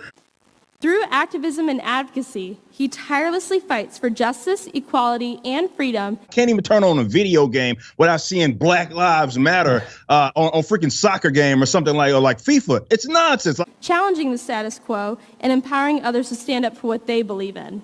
She's being lectured by some like trans person about other bull crap. That might rub some people the wrong way. These fucking fruits, man. But at Northwood, these ideas are also encapsulated by the Northwood idea and our approach to learning. Therefore, we are ecstatic to honor him. But these fucking fruits, they don't abide by that at all. In Eric, we find not only an inspirational business leader, but also a compassionate trailblazer. Fucking fruit. Let me see if I can find. But I'm tired of getting fucking notifications from this fruit on my watch. A creative genius. And I ain't talking about Peter Darker. It's and truly inventive. It's on the back from your peers are irrelevant. His journey serves as a reminder that with passion, perseverance, and unwavering determination, anything is possible. And I'm excited to highlight someone that I found so inspiring to my educational process too. But yeah, like as more and more time goes by, in a world often filled with division and discord, Eric's commitment to dialogue and understanding serves as a beacon of hope. not only is the person disabled, apparently there's some sort of sexuality thing going on as well. He recognizes that true progress is achieved not through confrontation and conflict. Don't let me go to a con and his motherfucking ass is there. You even left your parents or your children with a single mom. But through empathy, compassion, and a willingness to listen to one another's perspectives. All right, let's make fun of these weirdos. Yeah, T. Franklin's something else. I enjoyed your argument with her. Did you call her a crackhead? Yeah, I called her back it. Yeah, she didn't take kindly to that either when I called her that. By fostering open and respectful conversations, Eric encourages us to find common ground, bridge our differences, and work together towards a brighter future for all. We won't be doing any fucking programs for underrepresented, and I don't give a shit about that. As we celebrate the remarkable achievements of Eric and Rippaverse, let us be inspired to pursue our own dreams, to break barriers, and to create a brighter future for generations to come. Our diversity is an overrated concept.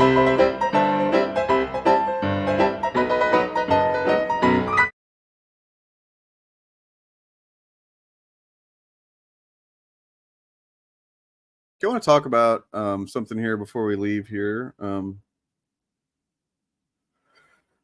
Yeah, I mean, I think that's once again, that's Hypoclipped, guys. Hypoclipped fucking killed it. Yeah. I mean, well, look, you need to feel like you got fresh air now because Hypoclipped put all that stuff into context for you. Okay, so I wanted to talk about a guy you might have heard of before. A gentleman by the name of Robert. Which Robert am I talking about?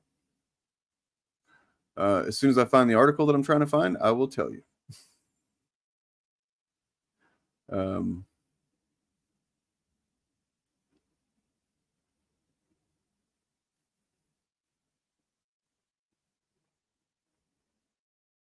One sec.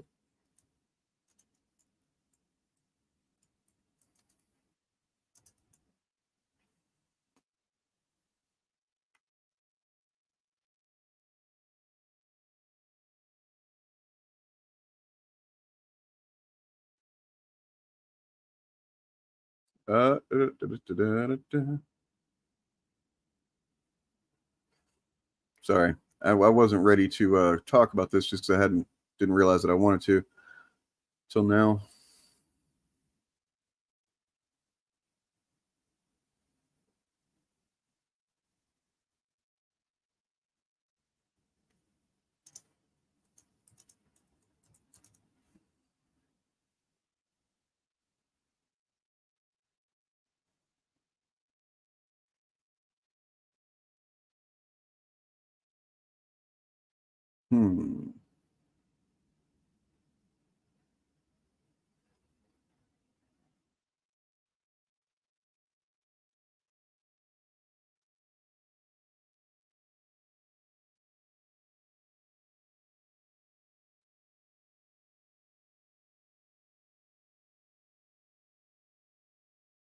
Okay, fuck. I wish I could find this shit.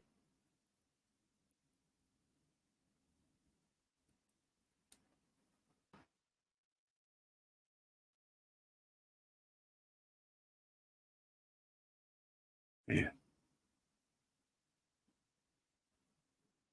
You know what?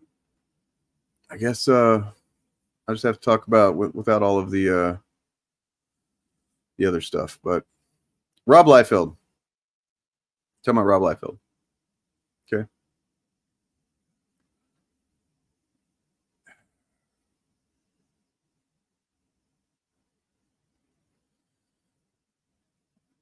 AJ's writing Shadow Man now? That's fucking incredible, man. I gotta get him back on here. I gotta get him back. I mean, he said he's down to come back on anytime, pretty much. So, yeah. But what we're gonna do, we're gonna talk about Rob Liefeld, but we're gonna try and avoid the talk about the defeat, the lack thereof, and the so on and so forth. So I saw a post yesterday on Twitter. Let's look at this.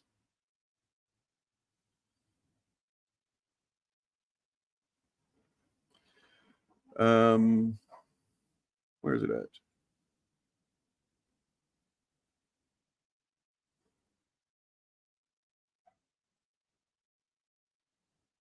Here we go. Okay. So I saw this post by Fabian Nicieza, where he says, me and Jerry Duggan and Gail Simone and that Joe Kelly bumped into a couple of cute guys last night. Ooh. Thanks, Van City Reynolds and Real Hugh Jackman, for a fun night. And so then you got this image. Epic fucking thing happening here. If you don't know who all these people are, well, you've got credited co-creator of Deadpool, Fabian Nicieza. And then you've got, I'm guessing is that Jerry Duggan? And then Joe Kelly, and then Gail Simone, and then of course Ryan Reynolds, Hugh Jackman, right? He hasn't done anything new, by the way. So I had retweeted and said, pictured Hugh Jackman and 100% of the creators who made Deadpool the character that we know. 100%. Because, of course, I figured somebody would, maybe fall for the bait. It's not really bait. I just wanted to see how many people were aware of the facts of this situation. Morgan, I noticed the lack of feet in this picture. Is a man named Rob, the photographer. So Spiderweb here says, all it's missing is Rob. To which I had said,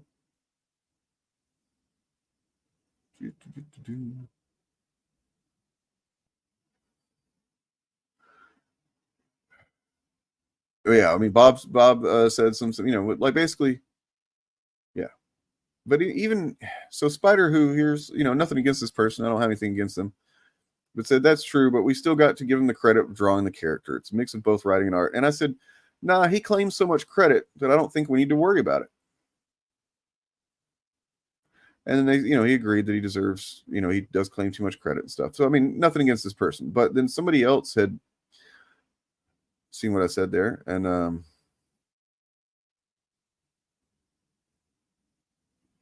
let's see. And I said, nope, Rob changed a couple of letters of Slade Wilson, changed some colors on Deathstroke. The characterization came from Nicieza, and later from Kelly, Simone, and Duggan. A character isn't a costume. In fact, because of the way he was written, he succeeded in spite of an uninspired design. If it wasn't for the writers that made him Deadpool into the character that we know and love, he would have just fallen away as like a forgotten relic of the 90s, because he was just such a fucking ripoff. You know what I mean? Visually, conceptually, to a degree. Because he didn't have like a super specific origin at first. So then, I mean, look, I don't want to call this person out, but I guess that's what I'm doing. This person said, dude, what does this accomplish? And I was like, can you be specific? What do you mean? Taking a jab at Liefeld. You know, and so I responded to that with, I will take every opportunity to take a jab at Liefeld that I can get. He's not hurt. He's been a millionaire since he was 19, and he did it on the backs of much more talented people. He's remained lazy, arrogant, and an amateur, essentially, who takes more credit than he deserves for 30 plus years. He has recently, from what I understand, tried to claim that he's the soul or the main guy that created Deadpool. And it's just like, that is just not true, man. Like, the things that people love about fucking Deadpool were not there in, what was it, New Mutants number 98? Was that it? He wasn't there. He could say that he maybe spoke a little bit more than you would expect, like a mercenary to. Like, he had a little bit more of a kind of a smart ass attitude than you'd expect your average mercenary to, but that was about it. He wasn't, like, being a little bit of a smart ass is, there's a vast difference between that and what Deadpool is, right? And never mind the fact that Rob Liefeld has gone on to just be a piece of shit, man. Like, on a personal level, like, it's not, I don't even care about his art, like, whatever, whatever. But that's why I was trying to find this article that we looked at it one time about a year ago, basically.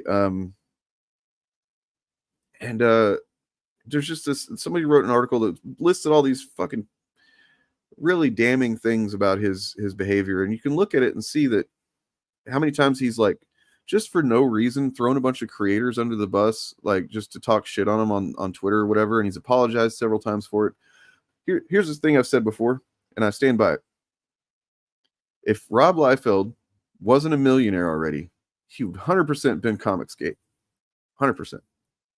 He's even expressed anti-woke shit before, right?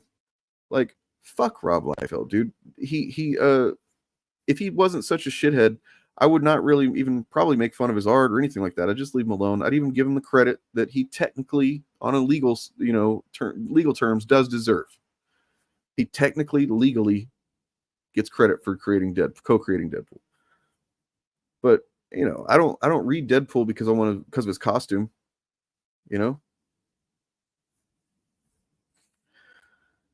Yeah, 90s X comics mystery. Who's Cable? Who's Deadpool? What's the six pack? What's Gideon? Who's Sincere? Yeah, like, all of this was, and you spelled sincere wrong. I think it was Sinsear.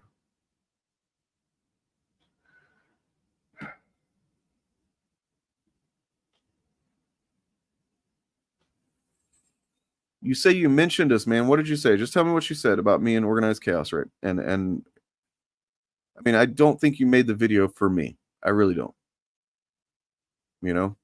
Like, if you did, why? I don't want anybody to make videos for me. Do you know what?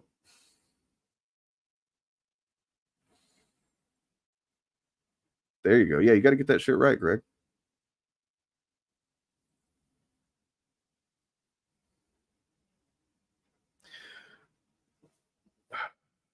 Louise Simonson left the book because Rob Liefeld.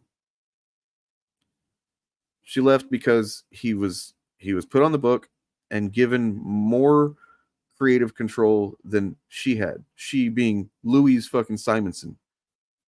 She should have, because that's just what they did at the time. And thankfully, I don't think they really do things that way anymore, Marvel, where they're just like, oh, here's the new hot fucking superstar artist. Let's fucking put him on the book. And that's the same reason that Chris Claremont left X-Men. And I don't think he was wrong to, or anything. Plus, Chris Claremont, he was kind of stale. I think it was good that Claremont finally left. But it was because they were just taking, here's Jim Lee, put him on X-Men and give Jim Lee not just the art duties, but he's going to make the plots. He's going to plot these things. And then imagine being Chris Claremont. Like, you're Chris Claremont, right? I mean, take all the bad with the good and stuff, but, like, generally he's a fucking legend, and he was past his peak probably at that point, but he was still putting pretty good X-Men comics out. And then you're told, here's this new artist. I mean, you've been working with him, Chris. Jim Lee. You know Jim Lee. He's great, right? Yeah, he's great. He's also going to plot these things from now on. Like, what the fuck? What the fuck are you talking about? It's like,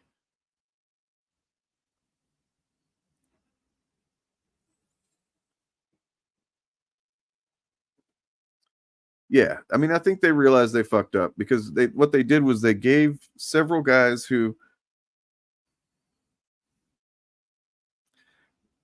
look, I'm not gonna start talking shit on Image because without Image being what it was then, we wouldn't have Image what it is now. What Image is now is fucking awesome. Image Comics, they generally are putting out some of the, like, a lot of the best comics that there are. You know, if you don't want to include the big IPs and stuff. But I mean, they've also created some big IPs. So, but I mean, yeah, and you never could have gotten to where it is now without those initial books, but those initial books are not good. Not good. Do you ever, like, Spawn was one of the better ones for sure, but even still the story wasn't great.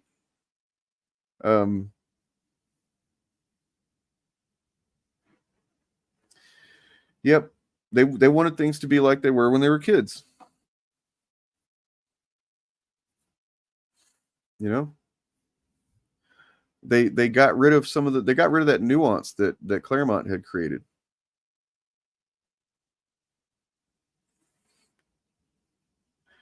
Were those, yeah, I'm sure, yeah, because those directly contradict the progress that he'd made in the storytelling with those things, right? Like, he'd put a lot of work into making Magneto not just a one-note villain, right? Like, you know, maybe he doesn't necessarily need to be redeemed. He doesn't necessarily need to be a hero, but like, we're having some gray in there is ideal for storytelling, I think. Savage Dragon, look, you got to give Eric Larson his fucking credit for sure. Eric Larson he's a legend, you know. You guys ever seen Eric Larson draw? You ever seen that? I think I have a video of it. It is nuts. Fucking nuts. Watch this.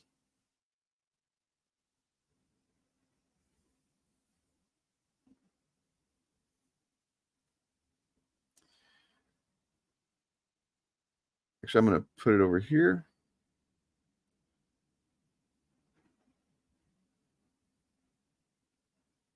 By the way, I don't know if you know about this, but She's a former Padawan who could put out sustained fires in the vacuum of space. Sustained fires in the vacuum of space. Sustained fires in the vacuum of space. Fires in the vacuum of space. Fires in the vacuum of space. Sustained fires in the vacuum of space.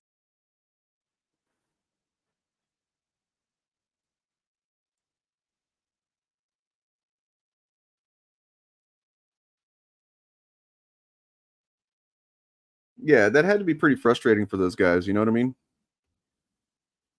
I mean, although I'm not going to feel too bad for Alan Moore and Neil Gaiman. They've gone on to do pretty well for themselves. Alan Moore's made the choices he's made. You know, he's rejected a good bit of money and fame, I think.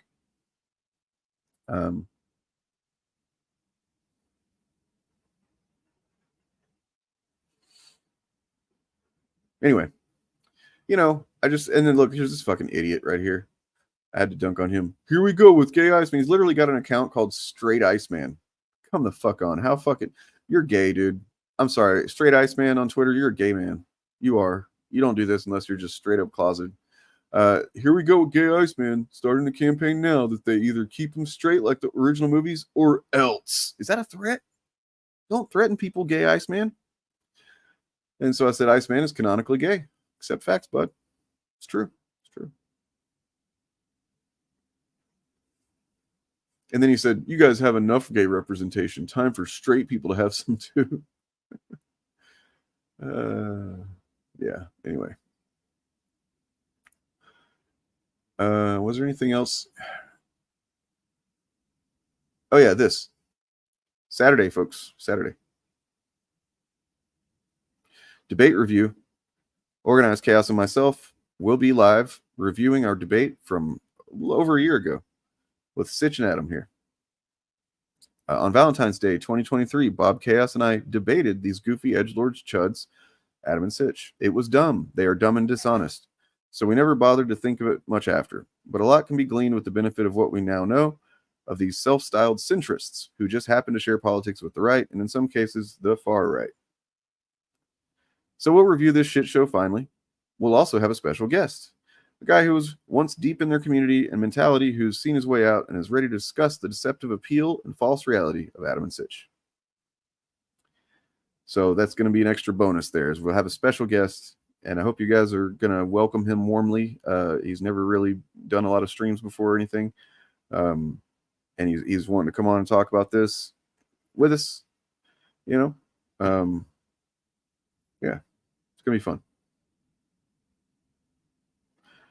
Nonetheless, please like and subscribe if you haven't. And on the way out the door, I want you to check out just a little bit of what it looks like when Eric Larson draws. I will see you on Friday. So, yeah, I should be able to do a daytime Friday stream this week. I didn't do one last week. So I'm going to try and get back to the two on Friday. And then, yeah, you know what I mean? Take care of yourselves and one another. And Kamal's going to fucking body Trump in the fucking election. Peace. Hello, my name is Eric Larson, and I draw Savage Dragon for Image Comics.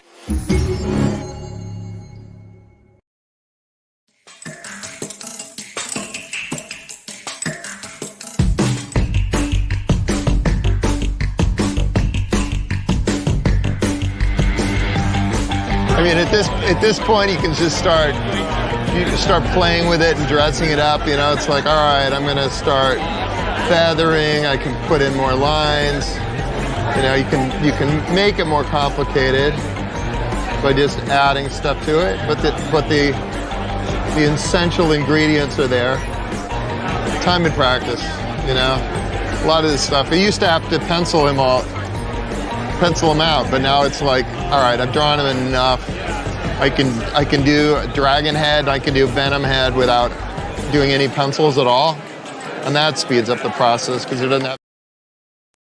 Crazy Cat said, Eric, what are the plans for the Rippaverse when Daddy Glenn shuts the money hose off because of diminishing returns? Give me the damn money, Glenn. But if Glenn wants to give me the money, I'll take it. We need the Glenn bucks. Well, yeah, give us the Glenn bucks, Come on. man. Damn, where Is killing me. I must confess, I still believe. When I'm not with you, I lose my mind. Give me a sign. Don't miss Trump next time. Hit me, baby, one more time. You're not actually doing the work in your head here, because if there are, not only did separate but equal exist in people's like memory, in the cultural memory of people who are still alive, but then you have rampant policing that is focused entirely on people of color. You have rampant incarceration that is focused entirely on people of color. You have rampant killings by police of people of color, all happening in recent memory. And this idea that like Black folks or people of color or queer folks who are still regularly being persecuted should not have any sort of support in trying to gain a foothold in a space that is openly hostile to them in every corner, and you're proving how hostile you are to them in the way that you act online, is asinine to me. You are just scared that your whiteness does not implicitly put you at the top. The right is doing every single fucking thing they've been accusing the left of doing, which is really, they typically just mean like goddamn Democrats, for years. They're doing it all. They've been doing it all. They've been saying that the left wants to fucking take away democracy. They want to end fucking, America as we know it, end freedoms. I have never seen the third most popular fucking left-wing, even Democrat fucking aligned media outlet having a fucking sit-down conversation about ending democracy, man. Daily Wire is about the third most popular after like Newsmax and Fox News. These guys are essentially mainstream. They're talking about ending fucking democracy, man. To whatever limited, broken, fucking flawed, degree that we have it, right? Like, I'm not sitting here saying we got perfect democracy. We don't. But we got some, and some's better than none, I'd say.